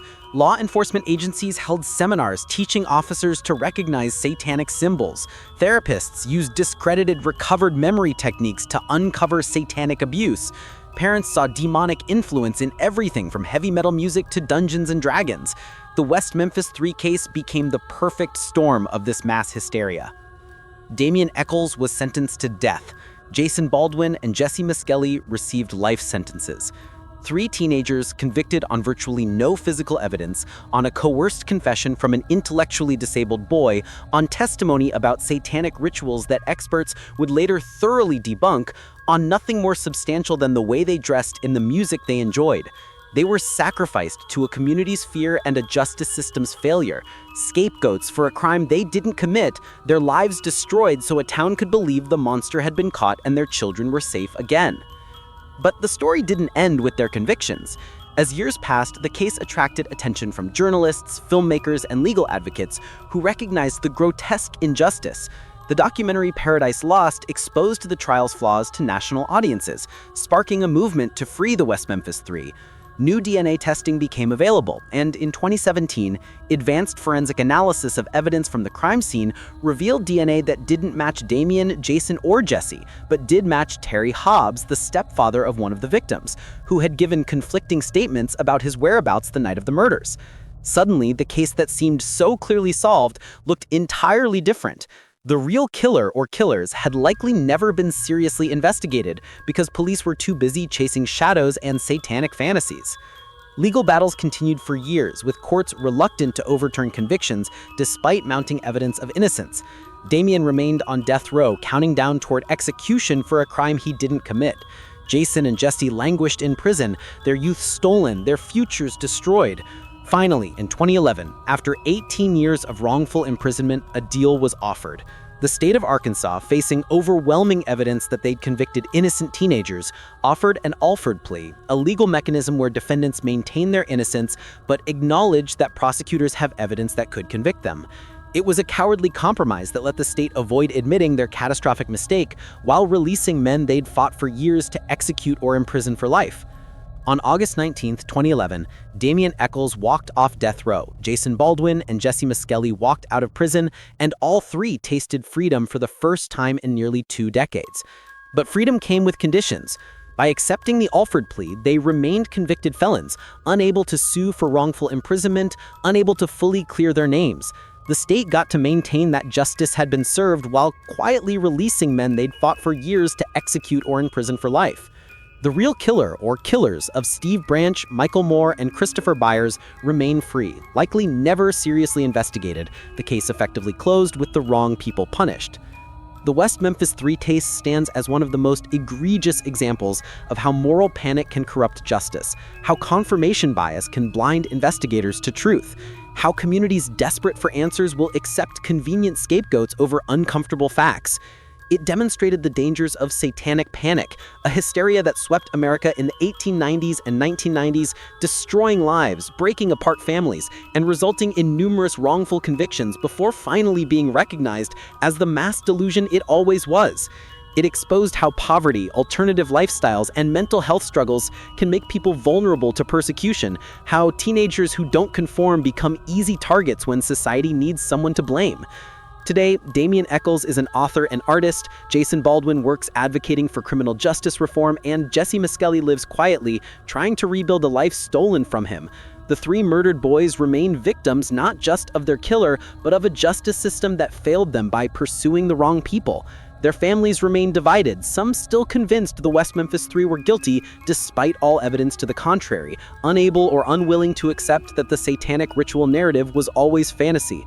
The case remains technically unsolved, the real perpetrator unpunished, 3 innocent men forever marked by convictions they should never have received, and a community that learned nothing from its rush to judgment, its embrace of hysteria over evidence, its willingness to destroy teenage lives to quiet its own fears about evil lurking in the shadows.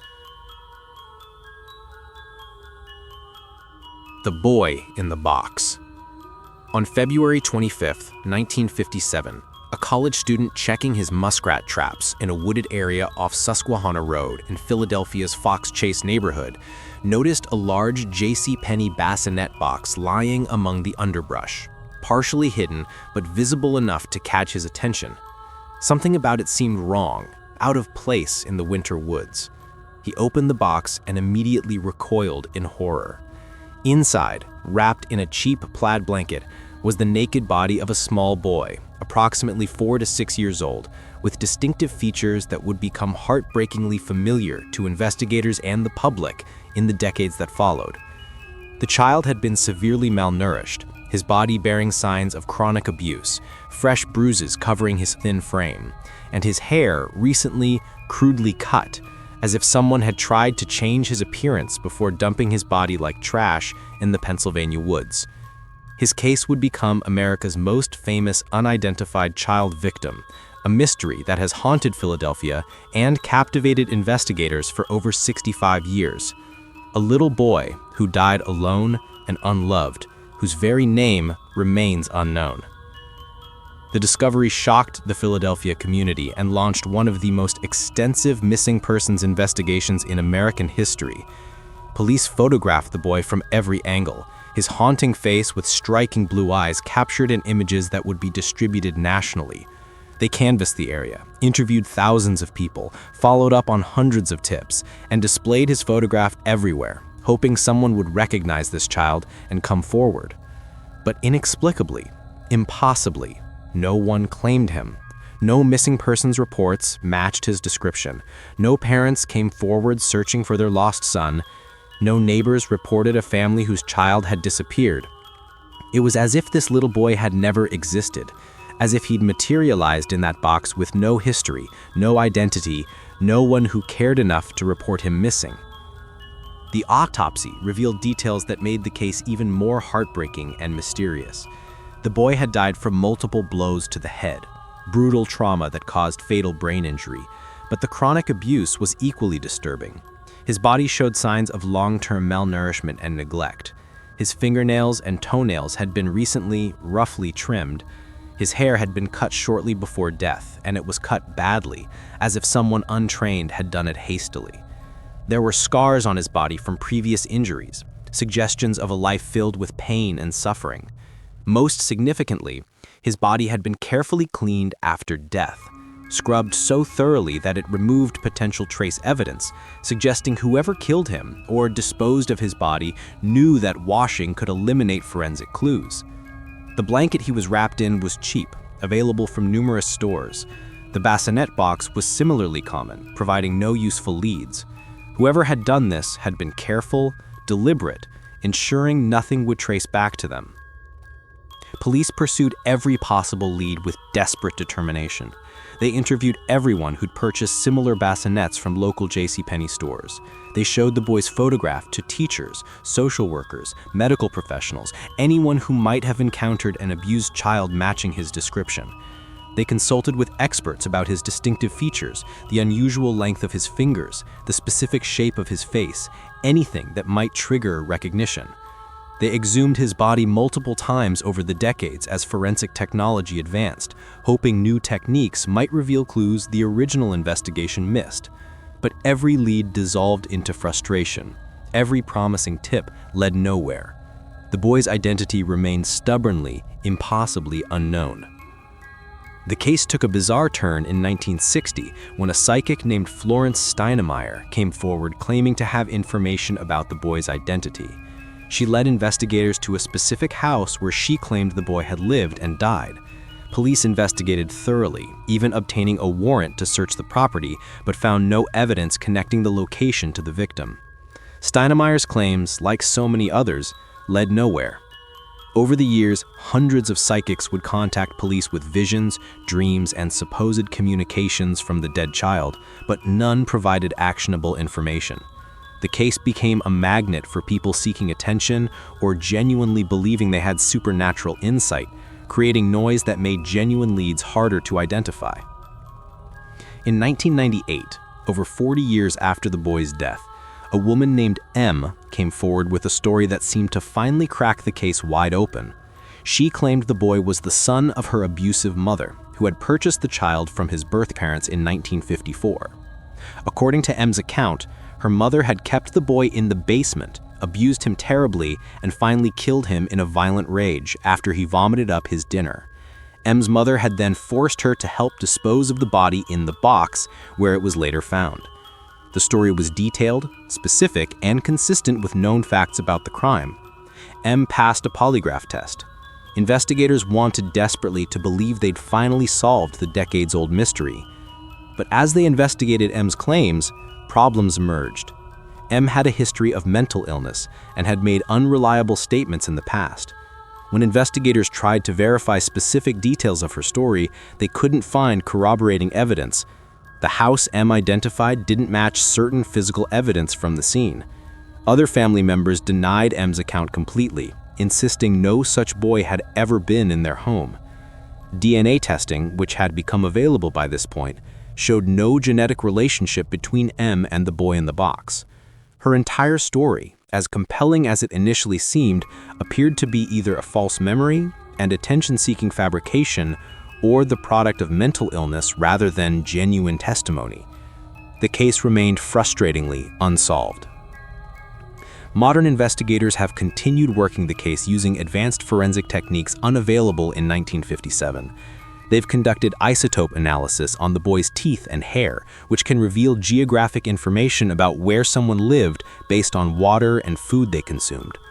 Results suggested the boy had lived in Philadelphia or possibly the northeastern United States for most of his life, but couldn't narrow it down further. They've used genetic genealogy, the same technique that solved the Golden State Killer case, attempting to identify the boy through DNA matches with distant relatives. As of recent years, they've uploaded his genetic profile to genealogy databases, hoping someone researching their family tree might unknowingly provide the connection that identifies this forgotten child. One of the most haunting aspects of the case is what it reveals about how a child could simply disappear without anyone caring enough to report him missing. For no one to identify him despite massive publicity suggests he lived in severe isolation, kept hidden from neighbors, schools, doctors, anyone who might remember him. It suggests abuse so severe and systematic that he was essentially imprisoned, his existence hidden from society, his suffering invisible to the community that should have protected him. The most likely scenario, based on evidence and expert analysis, is that the boy was being kept in captivity, possibly by someone who'd acquired him through illegal adoption or kidnapping, who abused him systematically for years, finally killed him either accidentally during punishment or deliberately when he became too much trouble, and disposed of him in a location they hoped would never be discovered. The boy was finally buried in 1998 at Ivy Hill Cemetery in Philadelphia, his grave marked with a headstone reading, "America's Unknown Child," and bearing the inscription, "Heavenly Father, bless this unknown boy." The funeral was attended by the investigators who'd worked his case for decades, community members who'd never forgotten him, and people who simply couldn't bear the thought of this child being laid to rest without anyone present who cared. His grave has become a place of pilgrimage, constantly decorated with flowers, toys, and notes from strangers who are determined he won't be forgotten, who want him to know that even though his identity remains unknown, he matters. He's remembered, he's mourned. The boy in the box case represents one of the darkest aspects of child abuse. How easily vulnerable children can fall through society's cracks, how suffering can remain hidden behind closed doors, and how someone can die without anyone caring enough to give them a name. It's a reminder that not all victims of violence are reported missing, that some children exist in such isolation and suffering that their very existence is erased. Every few years, as new forensic techniques develop, investigators return to the case with renewed hope. DNA databases grow larger, making genetic genealogy more powerful. Isotope analysis becomes more sophisticated. Facial reconstruction techniques improve. But so far, the boy remains unidentified, his story untold, his suffering unacknowledged by anyone who knew him in life, remembered only by strangers who refuse to let his death be meaningless, who continue searching for the answer to the most basic question: what was his name, and who was supposed to love and protect this child, who instead died alone, forgotten, and nameless in the Philadelphia woods. The Fritzl cellar case. The small Austrian town of Amstetten seemed utterly ordinary, the kind of unremarkable place where neighbors knew each other, where life moved at a peaceful rural pace, where nothing extraordinary ever happened. Josef Fritzl appeared to be a pillar of his community, a retired electrical engineer, a grandfather, a man who lived with his wife Rosemary in a modest house on Ypstrasse, a property he'd owned for decades. But beneath that house, literally underground in a basement dungeon Fritzl had constructed over years, one of the most horrific crimes in modern history was unfolding in absolute secrecy, a nightmare of captivity, abuse, and incest that would continue for 24 years before finally being exposed in 2008. What Josef Fritzl did to his daughter Elizabeth defies comprehension, a crime so systematic, so sustained, so utterly depraved that when it finally came to light, the world struggled to process that such evil could exist hidden in plain sight for nearly a quarter century. Elizabeth Fritzl was born in 1966, one of 7 children raised by Josef and Rosemary in what appeared to outsiders as a normal, if strict, household. But Elizabeth's childhood was far from normal. Josef was a tyrannical father who ruled his family through fear and violence, beating his children regularly, demanding absolute obedience, creating an atmosphere of terror in the home. He began sexually abusing Elizabeth when she was 11 years old, a horror that continued throughout her teenage years, while her mother either didn't know or chose not to see what was happening under her own roof. As Elizabeth approached adulthood, she attempted to escape her father's abuse, briefly running away, trying to establish independence, seeking any path away from the nightmare of her childhood home. But Josef had other plans he'd been preparing for years, plans that required construction, deception, and a willingness to do things that most people couldn't imagine in their darkest nightmares. In 1984, when Elizabeth was 18 years old, Josef lured her into the basement under the pretense of needing help carrying a door.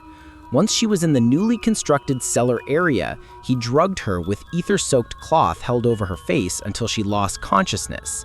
When Elizabeth woke, she was chained to a metal pole in a small, windowless chamber that would become her prison for the next 24 years. The dungeon Josef had constructed was approximately 650 square feet, divided into several small areas, including a bedroom, bathroom, and kitchenette, all underground, all soundproofed, all designed to be completely undetectable from above. The only entrance was through a reinforced concrete door hidden behind shelving in the basement, secured with electronic locks that only Josef knew the code for, making escape impossible even if Elizabeth could somehow break her chains. She was buried alive beneath her childhood home, imprisoned by her own father, and the abuse that had defined her teenage years would continue and escalate in ways that still seem impossible to fully comprehend. Josef told his wife Rosemary and the authorities an elaborate story to explain Elizabeth's disappearance. He claimed she'd run away to join a cult, that she'd written letters saying she didn't want to be found, that she was living somewhere in Austria but refused to reveal her location. To support this fiction, he forced Elizabeth to write letters that he would periodically mail from different locations, letters where she confirmed she was fine but didn't want contact with her family. Rosemary apparently believed this story, or at least accepted it, never questioning why her daughter would vanish so completely, never suspecting that Elizabeth was literally beneath her feet every day, suffering horrors that no one should endure. The community accepted the story as well. Elizabeth became just another troubled young woman who'd left home. Sad but not unusual, certainly nothing that warranted investigation or concern. In the cellar, Elizabeth's nightmare took on dimensions that exceeded even the horror of imprisonment. Josef raped her repeatedly, regularly, systematically, visiting the dungeon several times a week to assault his captive daughter. Elizabeth became pregnant, and in the complete isolation of the cellar, without medical care, without assistance, she gave birth to 7 children fathered by Josef through incest and rape. One infant died shortly after birth, and Josef disposed of the body by burning it in the house's furnace, eliminating evidence of the child's brief existence. But 6 children survived. born into captivity, growing up in the underground dungeon knowing no other reality, believing the cellar was the entire world, that their father was the ultimate authority over their existence, that the small underground rooms represented the totality of reality. Yosef made a grotesque decision about these children that somehow made the horror even worse. 3 of them, Kirsten, Stefan, and Felix, remained in the cellar with Elizabeth, raised entirely underground, never seeing sunlight, never breathing fresh air, never knowing that a world existed beyond their prison. But 3 others, Lisa, Monica, and Alexander, were brought upstairs as infants and left on Yosef and Rosemary's doorstep with notes supposedly from Elizabeth, claiming she couldn't care for them and begging her parents to raise them. Rosemary accepted these children, raised them as her own grandchildren, apparently never questioning the bizarre circumstances of their arrival, never suspecting that her husband was bringing them from the cellar where he kept their mother imprisoned. Social services investigated, as they must when children are abandoned, but they accepted Yosef's story about Elizabeth being in a cult, and they approved him and Rosemary as foster parents. 3 children lived upstairs in freedom while their siblings and mother remained imprisoned below, sometimes hearing each other through the floorboards, existing in completely different realities within the same house. The conditions in the cellar were barely survivable. The space was too small for 7 people, poorly ventilated, damp, and dim, lit only by artificial lighting that Yosef controlled. The children imprisoned there developed severe health problems from lack of sunlight and proper nutrition. They were pale, vitamin deficient, developmentally delayed from isolation and the trauma of their environment. Elizabeth struggled to maintain sanity, to protect her children, to create some semblance of normal life in the most abnormal circumstances imaginable. She taught them basic skills, told them stories, tried to shield them from the worst of their reality. But Yosef's visits brought constant terror. He continued raping Elizabeth regularly, even as his children watched or hid in fear. He was violent, unpredictable, godlike in his control of their underground world. For 24 years, this horror continued, a family imprisoned and abused in systematic isolation, while life proceeded normally in the house above and the community beyond. The case finally broke in April 2008, and the circumstances of its exposure reveal how close Yosef came to literally getting away with his crimes forever. Kirsten, then 19 years old, and one of the children imprisoned in the cellar, became seriously ill with kidney failure caused by years of malnutrition and lack of medical care. Elizabeth begged Yosef to get her daughter help, and finally, concerned that Kirsten might die and create evidence of his crimes, Yosef brought her upstairs and called for an ambulance, claiming he'd found the unconscious teenager near his house. Kirsten was hospitalized in critical condition, and doctors, suspicious of her condition and the vague explanation for how she'd been found, contacted police. They also made a public appeal for Kirsten's mother to come forward, as medical history was crucial for treating her mysterious illness. Yosef, in an incredible miscalculation, decided the safest course was to release Elizabeth temporarily so she could speak to doctors and maintain the fiction that she'd been living elsewhere. He brought her upstairs, the first time she'd seen daylight in 24 years, and took her to the hospital. But when Elizabeth spoke to doctors, the truth came pouring out. 24 years of captivity, rape, forced pregnancies, children imprisoned in a cellar, horrors beyond comprehension, all described by a woman who was pale, traumatized, and clearly telling the truth. Police immediately arrested Yosef, raided the house, and discovered the cellar dungeon exactly as Elizabeth described it. Stefan and Felix, the 2 children who'd spent their entire lives underground, were freed for the first time, emerging into a world they'd only heard about, blinking in sunlight they'd never experienced, beginning the long, probably impossible process of adapting to reality beyond their prison. The trial and its aftermath exposed the full scope of Yosef Fritzl's depravity. He was charged with murder for the infant that had died, multiple counts of rape and sexual abuse, false imprisonment, and enslavement. During the trial, he initially showed no remorse, defending his actions, claiming he was protecting Elizabeth by keeping her locked up, suggesting she somehow benefited from captivity. Only when forced to watch video testimony from Elizabeth and his children, hearing their descriptions of the suffering he'd caused, did he finally admit guilt, though even then his remorse seemed performative rather than genuine. He was sentenced to life imprisonment with a special psychiatric evaluation determining he was dangerous and should never be released. He remains in prison today, elderly and reportedly in declining health, serving a sentence that will only end with his death. The aftermath for the survivors has been complicated and painful. Elizabeth and her 6 living children were given new identities and extensive psychological support, moved to an undisclosed location where they could begin rebuilding their lives away from media attention and public scrutiny.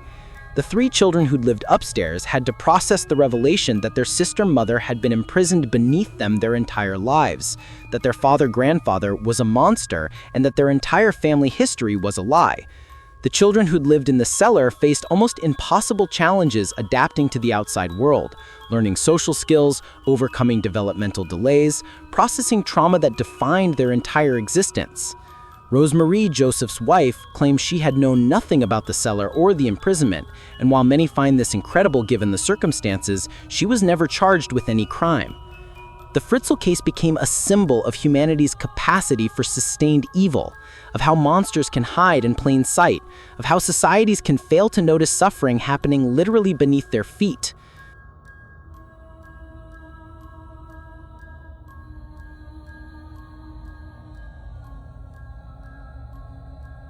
The Keddie Cabin Murders. The small mountain resort community of Keddie, California, sits in the Sierra Nevada foothills, a place where families came for affordable vacations, where cabins nestled among pine trees offered escape from city life, where the air was clean and the setting seemed idyllic and safe. Cabin 28 was one of many such rentals, a modest 2-bedroom structure where the Sharp family, single mother Glennis Sue, known as Sue, and her 5 children had recently moved, seeking a fresh start after divorce and financial struggles. The night of April 11, 1981 should have been unremarkable, just another quiet evening in this peaceful mountain town.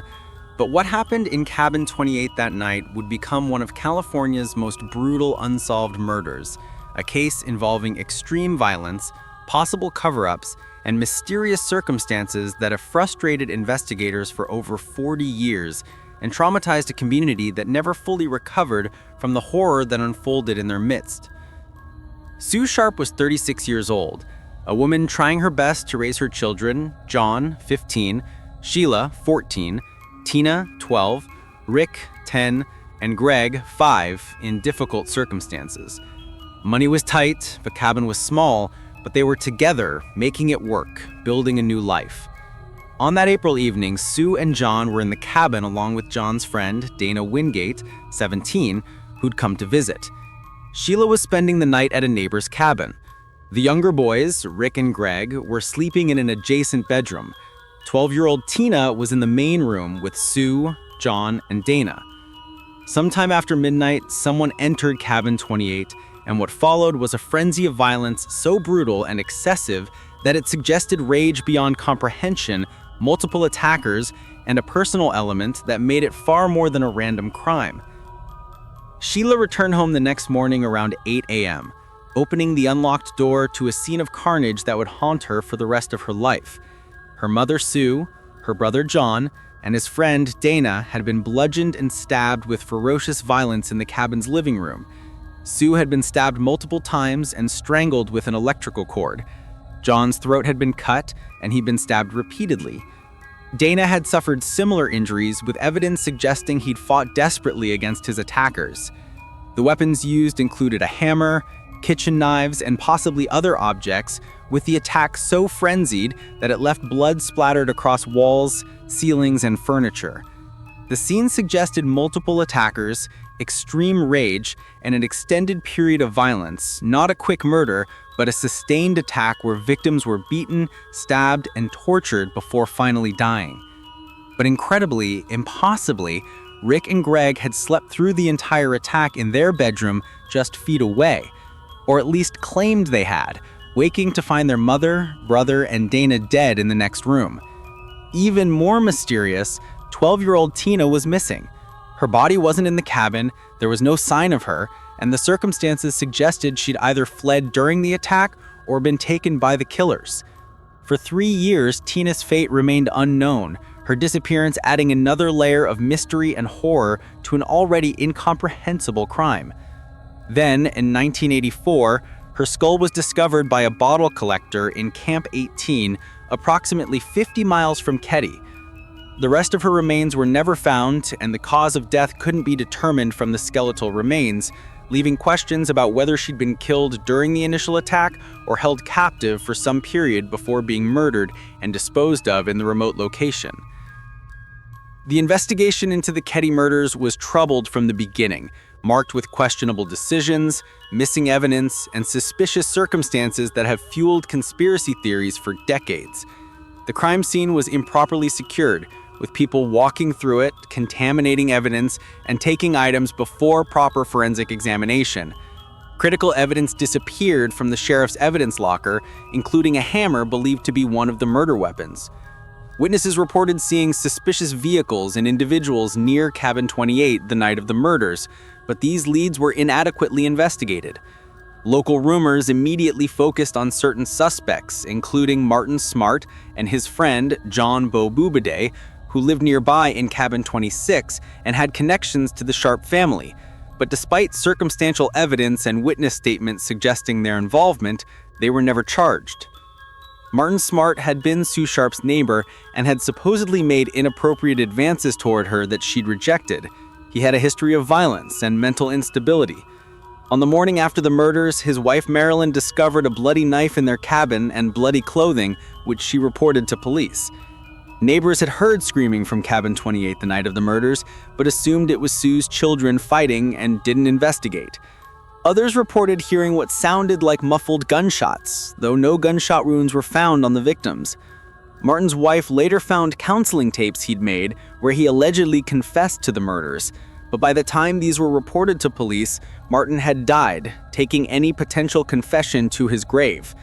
Bo Bubiday, his friend, had a violent criminal history and was known to have been at Martin's cabin the night of the murders. He also died years later without ever being charged. The case grew increasingly complicated as years passed and evidence emerged suggesting possible cover-ups or investigatory failures. Some theorists believe local drug dealers were involved and that law enforcement connections protected them from prosecution. Others suggest the murder was personal, stemming from romantic rejection or disputes within the small community.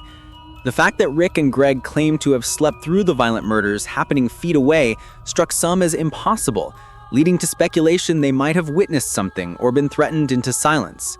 The removal of Tina from the scene suggested either she'd witnessed something the killers couldn't allow her to report, or that she was a specific target, taken alive for reasons that remain horrifying to contemplate. In 2016, new developments emerged when a retired investigator revealed that a hammer found in a pond near the Ketty Resort matched the description of the suspected murder weapon and had been mishandled by the original investigation. DNA technology that didn't exist in 1981 finally was applied to evidence, and results suggested that both Martin Smart and Bo Bubiday may have been involved, though both were long dead and could never face justice. The current sheriff's department has stated they believe they know who committed the murders, but lack sufficient evidence to close the case definitively, a frustrating position that offers no closure to survivors or the community. The Ketty Cabin murders remain officially unsolved. 3 people dead, 1 child abducted and murdered, survivors traumatized, and a community forever changed by violence that seemed impossible in their peaceful mountain town. Cabin 28 was eventually demolished, too haunted by horror to ever be inhabited again, but the location remains marked on maps, known to true crime enthusiasts and curious visitors who seek out the site where such inexplicable brutality occurred. Sheila Sharp, who discovered the bodies, has spoken publicly about her trauma and her frustration with an investigation that failed to deliver justice for her family. Rick and Greg grew up with the weight of that terrible night, the mystery of what they heard or didn't hear, the loss of their mother, brother, and sister. The case stands as a testament to how investigations can fail victims through incompetence, corruption, or simple bad luck, how evidence can disappear, how suspects can die before facing charges, how families can be left without answers or closure. The Ketty murders represent unsolved crime at its most frustrating. Evidence suggesting who was responsible, witnesses with information, a case that should have been solvable, but ultimately remaining open because of investigatory failures, missing evidence, and the death of primary suspects before they could be brought to justice.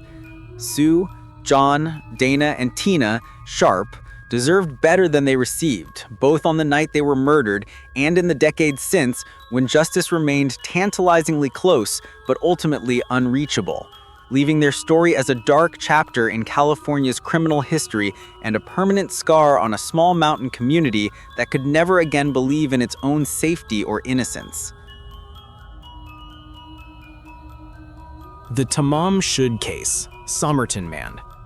On the morning of December 1, 1948, beachgoers at Somerton Park in Adelaide, Australia, noticed a well-dressed man lying against a seawall, seemingly asleep or perhaps drunk, positioned comfortably with his head resting on the wall, his legs extended, one hand in his pocket. It was summer in Australia, warm and pleasant, not unusual to see someone relaxing by the ocean. But as the day progressed and the man didn't move, someone finally checked on him and discovered the horrifying truth. He was dead. And he'd likely been dead since the previous evening, positioned so naturally that people had walked past him for hours, assuming he was merely resting. Thus began one of history's most baffling mysteries, a case involving an unidentified man, a cryptic message, possible espionage, poison, and a code that has never been definitively broken. A mystery that has consumed investigators, cryptographers, and amateur sleuths for over 70 years without yielding a definitive answer to the most basic question: who was this man? The body was that of a man approximately 40 to 45 years old, in excellent physical condition, well-groomed, dressed in a nice suit with polished shoes, looking prosperous and respectable. His pockets contained unusual items: chewing gum, matches, cigarettes, but no wallet, no identification, no papers with his name. All identifying marks had been removed from his clothing. The labels were cut out of his suit, shirt, and coat, suggesting deliberate effort to prevent identification. An autopsy revealed he'd likely died from poison, though the specific substance couldn't be identified with 1940s toxicology. His stomach contents suggested he'd eaten a pasty shortly before death, and there were signs suggesting he'd vomited, consistent with poisoning. But there was no evidence of how the poison was administered, no vial or container, nothing to suggest suicide versus murder. The positioning of his body suggested he'd died where he was found, rather than being dumped there, but the careful removal of all identification suggested this was no ordinary death. Police launched an investigation, photographing the body, distributing his picture, asking if anyone recognized this well-dressed stranger. No one came forward. No missing person reports matched his description. His fingerprints were checked against police and military databases. Nothing. Dental records were examined. No matches. In a country like Australia with a relatively small population in 1948, it seemed impossible that this man could be a complete unknown, that no one would recognize him or report him missing. But weeks passed with no identification, and the mystery deepened when investigators made a discovery that transformed this from a simple unidentified body case into something far stranger and more intriguing. Hidden in a secret pocket sewn into the dead man's trousers was a small rolled-up piece of paper with two words printed on it: Tamam Shud, which investigators learned was a Persian phrase meaning ended or finished. Research revealed these words came from the final page of the Rubaiyat of Omar Khayyam, a collection of Persian poetry. But this wasn't just any copy of those words. Forensic analysis showed it had been torn from an actual book, suggesting someone had deliberately torn out the specific phrase and hidden it in the man's clothing. Police made a public appeal, asking if anyone in Adelaide had a copy of the Rubaiyat with its final page missing. Incredibly, a man came forward claiming he'd found a copy of the book thrown into his unlocked car, parked near Somerton Beach, around the time of the death. The book had its final page torn out, matching the scrap found on the body perfectly. But the mystery only deepened. On the back cover of this Rubaiyat book, someone had written 5 lines of seemingly random letters, a code that appeared to be some kind of encrypted message. Below the code were what looked like a phone number and possibly an address. Police traced the phone number to a woman living in Adelaide, a nurse named Jessica Thompson, who looked at the dead man's photograph and claimed not to recognize him, though witnesses said she seemed shocked and disturbed by the image, as if she did know him, but denied it for reasons she never revealed. Jessica refused to say more, maintaining her denial until her death decades later, taking whatever she knew about the Somerton man to her grave. The code itself has never been definitively broken, despite being examined by professional cryptographers, amateur code breakers, and even intelligence agencies over the decades. Is it a cipher? A shorthand? Random letters? A key to something else? No one knows. Theories about the Somerton man's identity and the circumstances of his death have ranged from mundane to wildly speculative. Some believe he was a spy, possibly involved in Cold War espionage, with the code being an encrypted message and his death the result of assassination. The removal of identifying marks, the mysterious book, the unbreakable code, and the connection to a nurse who seemed to recognize him but denied it all fit a spy narrative. Others suggest he was involved in illegal activity, perhaps smuggling, and was murdered by associates or rivals. Some theorize he was a jilted lover, possibly romantically involved with Jessica Thompson, who poisoned himself in a dramatic gesture, leaving cryptic clues as a final message. The most mundane theory suggests he was simply a man with reasons to hide his identity, who happened to die from natural causes or inadvertent poisoning, with the mysterious elements being coincidental rather than meaningful. Recent developments using modern technology have brought new attention to the case. In 2009, an Australian researcher named Derek Abbott became obsessed with the mystery and initiated a project to exhume the Somerton man's body for DNA testing. Permission was initially denied, but was finally granted in 2021, and the exhumation occurred in 2022. DNA was extracted and analyzed using genetic genealogy techniques similar to those that identified the Golden State Killer. In 2022, Abbott announced that his research suggested the Somerton man was likely Carl Charles Webb, an electrical engineer from Melbourne who disappeared around the time of the Somerton man's death and whose family had never reported him missing. The DNA evidence and circumstantial connections seemed compelling, and many considered the case solved after 74 years. However, the story didn't end so cleanly. Other researchers disputed the identification, noting that while Charles Webb was a plausible candidate, the evidence wasn't conclusive, DNA matches were distant rather than direct, and questions remain about why an electrical engineer from Melbourne would die mysteriously in Adelaide with all identification removed and a cryptic code in his possession. Some family members of Charles Webb denied the identification, claiming it didn't match their family history. The code remained unbroken, the connection to Jessica Thompson unexplained, and the cause of death still uncertain. Even if Charles Webb is the correct identification, it answers who, but not why. Why did he die? Why was his identity concealed? What did the code mean? What was his connection to the mysterious nurse who seemed to recognize his photo but denied knowing him? The Somerton man case represents a perfect mystery in many ways, combining just enough evidence to suggest answers might be possible while remaining frustratingly resistant to definitive solution. Every clue seems to lead somewhere, but ultimately circles back to more questions. The code could be meaningful espionage communication or meaningless scribbles. Jessica Thompson could have been a lover, a handler, a random person who coincidentally resembled someone he knew, or someone who genuinely didn't know him but reacted strangely to his photo for unrelated reasons. The labels could indicate spycraft, criminal activity trying to avoid identification, or simply a fastidious man who didn't like itchy tags. The poison could have been suicide, murder, or accidental consumption of something toxic. Every theory fits some facts while contradicting others. What makes the case enduringly fascinating is how it captures imagination. This well-dressed man who appeared from nowhere, died mysteriously, left behind cryptic clues, and vanished into historical mystery despite extensive investigation and public interest. He's been featured in countless books, documentaries, podcasts, and articles, becoming an icon of unsolved mystery, a human puzzle that resists solution. Even with modern DNA technology potentially identifying him as Charles Webb, the case retains its mystery because identification doesn't explain the circumstances, doesn't decode the message, doesn't reveal why this man ended up dead on an Australian beach with all traces of his identity carefully removed, a phrase about endings hidden in his pocket, and a code written in a book that no one can read. The Somerton man lies buried in Adelaide's West Terrace Cemetery, his grave marked and maintained, visited by people fascinated by his story.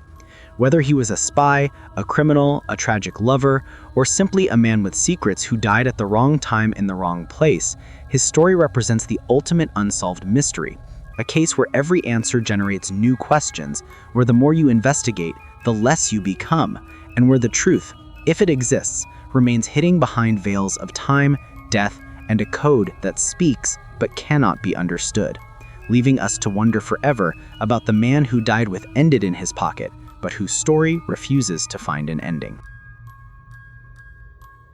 The Setagaya Family Massacre.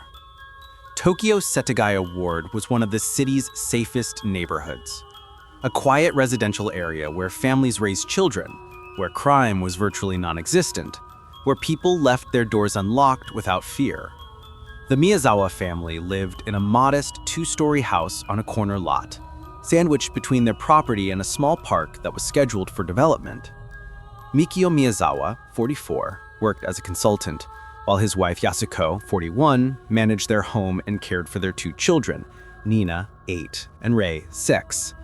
They were an ordinary family, living an ordinary life in one of the world's safest cities, completely unprepared for the horror that would visit them on the night of December 30th, 2000, when an intruder entered their home and methodically murdered all 4 family members in a crime so brutal and bizarre that it remains Japan's most infamous unsolved murder case over 2 decades later.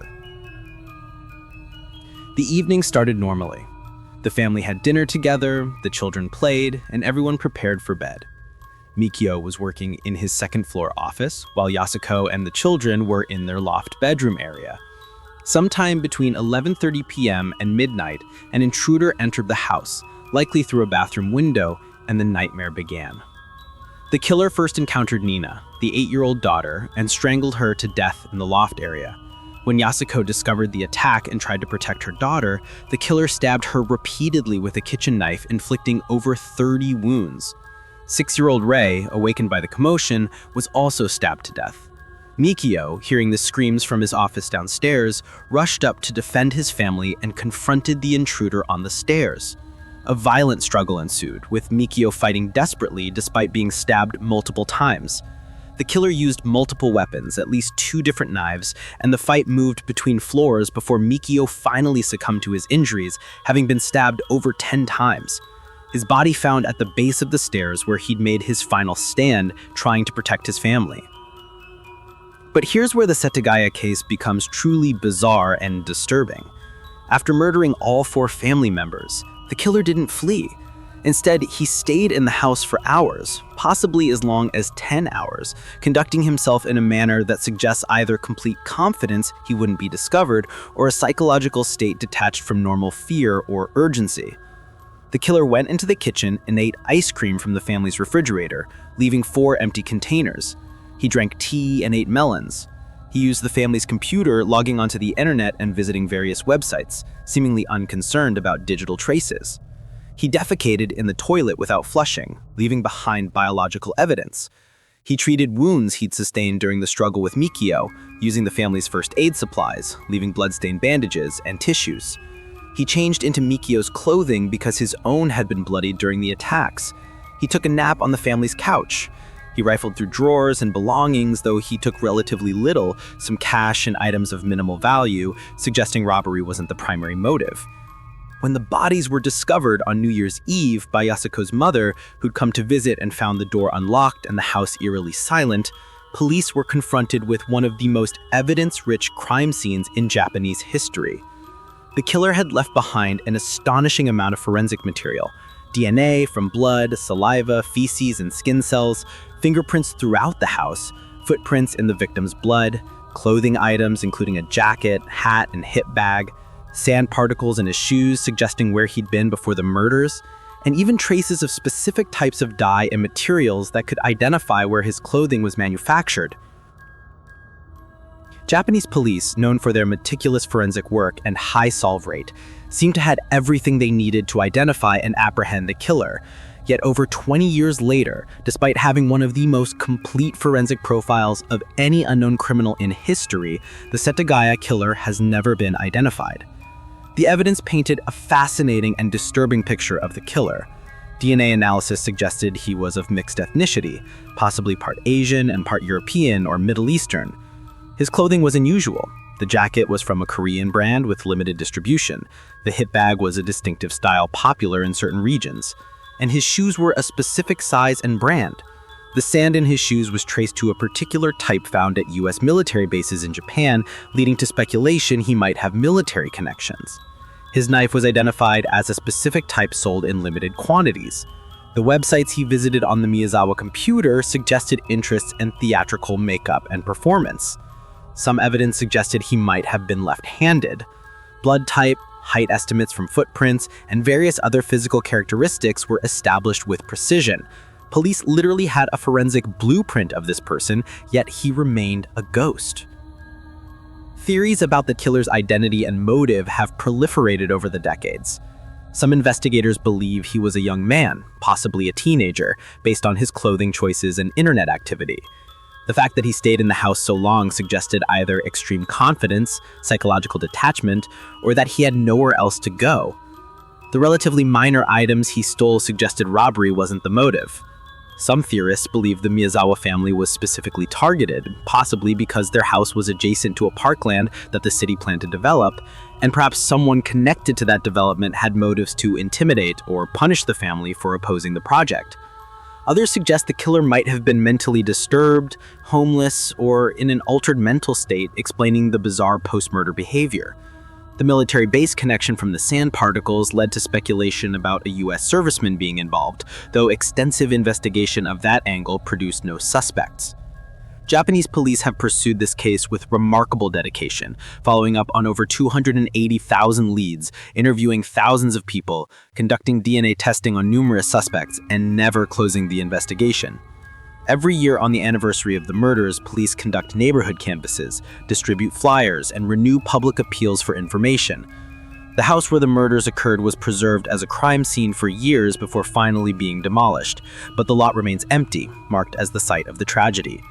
The case has become symbolic in Japan of how even the most evidence-rich investigation can fail if the perpetrator isn't in any database, has no criminal history, and vanishes completely after the crime. What makes the Setagaya case particularly haunting is the combination of extreme violence against an innocent family and the bizarre, almost casual behavior afterward. The killer spent hours in that house, surrounded by the bodies of the people he'd just murdered, including 2 young children, eating their food, using their computer, sleeping on their furniture, as if the murders were just an inconvenient prelude to making himself at home. This suggests a psychological profile that's deeply disturbing. Someone capable of extreme violence, but also of complete emotional detachment. Someone who could stab a 6-year-old child to death and then calmly eat ice cream in the same house hours later. It's a level of dissociation and callousness that's rare even among murderers. The Miyazawa family has never received justice. Mikio's elderly mother has dedicated her remaining years to keeping the case in public consciousness, conducting memorial services and pleading for anyone with information to come forward. The case has been featured on numerous Japanese television programs, in documentaries, and in true crime media. But despite massive publicity and an unprecedented amount of forensic evidence, the killer remains unidentified. As years pass and the case grows colder, the likelihood of solving it diminishes, though police maintain they'll never close the investigation, that new DNA database technologies and international cooperation might eventually identify the persons whose genetic profile, fingerprints, and physical traces they have in extensive detail. The Setagaya family massacre represents a perfect storm of tragedy. A crime that shouldn't be insolvable given the evidence available, a family that did nothing to deserve their fate, and a killer who managed to vanish despite leaving behind more forensic traces than almost any criminal in modern history. It's a reminder that even in one of the world's safest countries, even with advanced forensic technology and dedicated police work, some criminals slip through the cracks, some murders go unsolved, and some families never receive the justice and closure they desperately deserve. 4 innocent people were slaughtered in their own home on New Year's Eve, and their killer ate ice cream, browsed the internet, and walked away into obscurity, leaving behind only questions, evidence that leads to nowhere, and a community forever robbed of its sense of safety.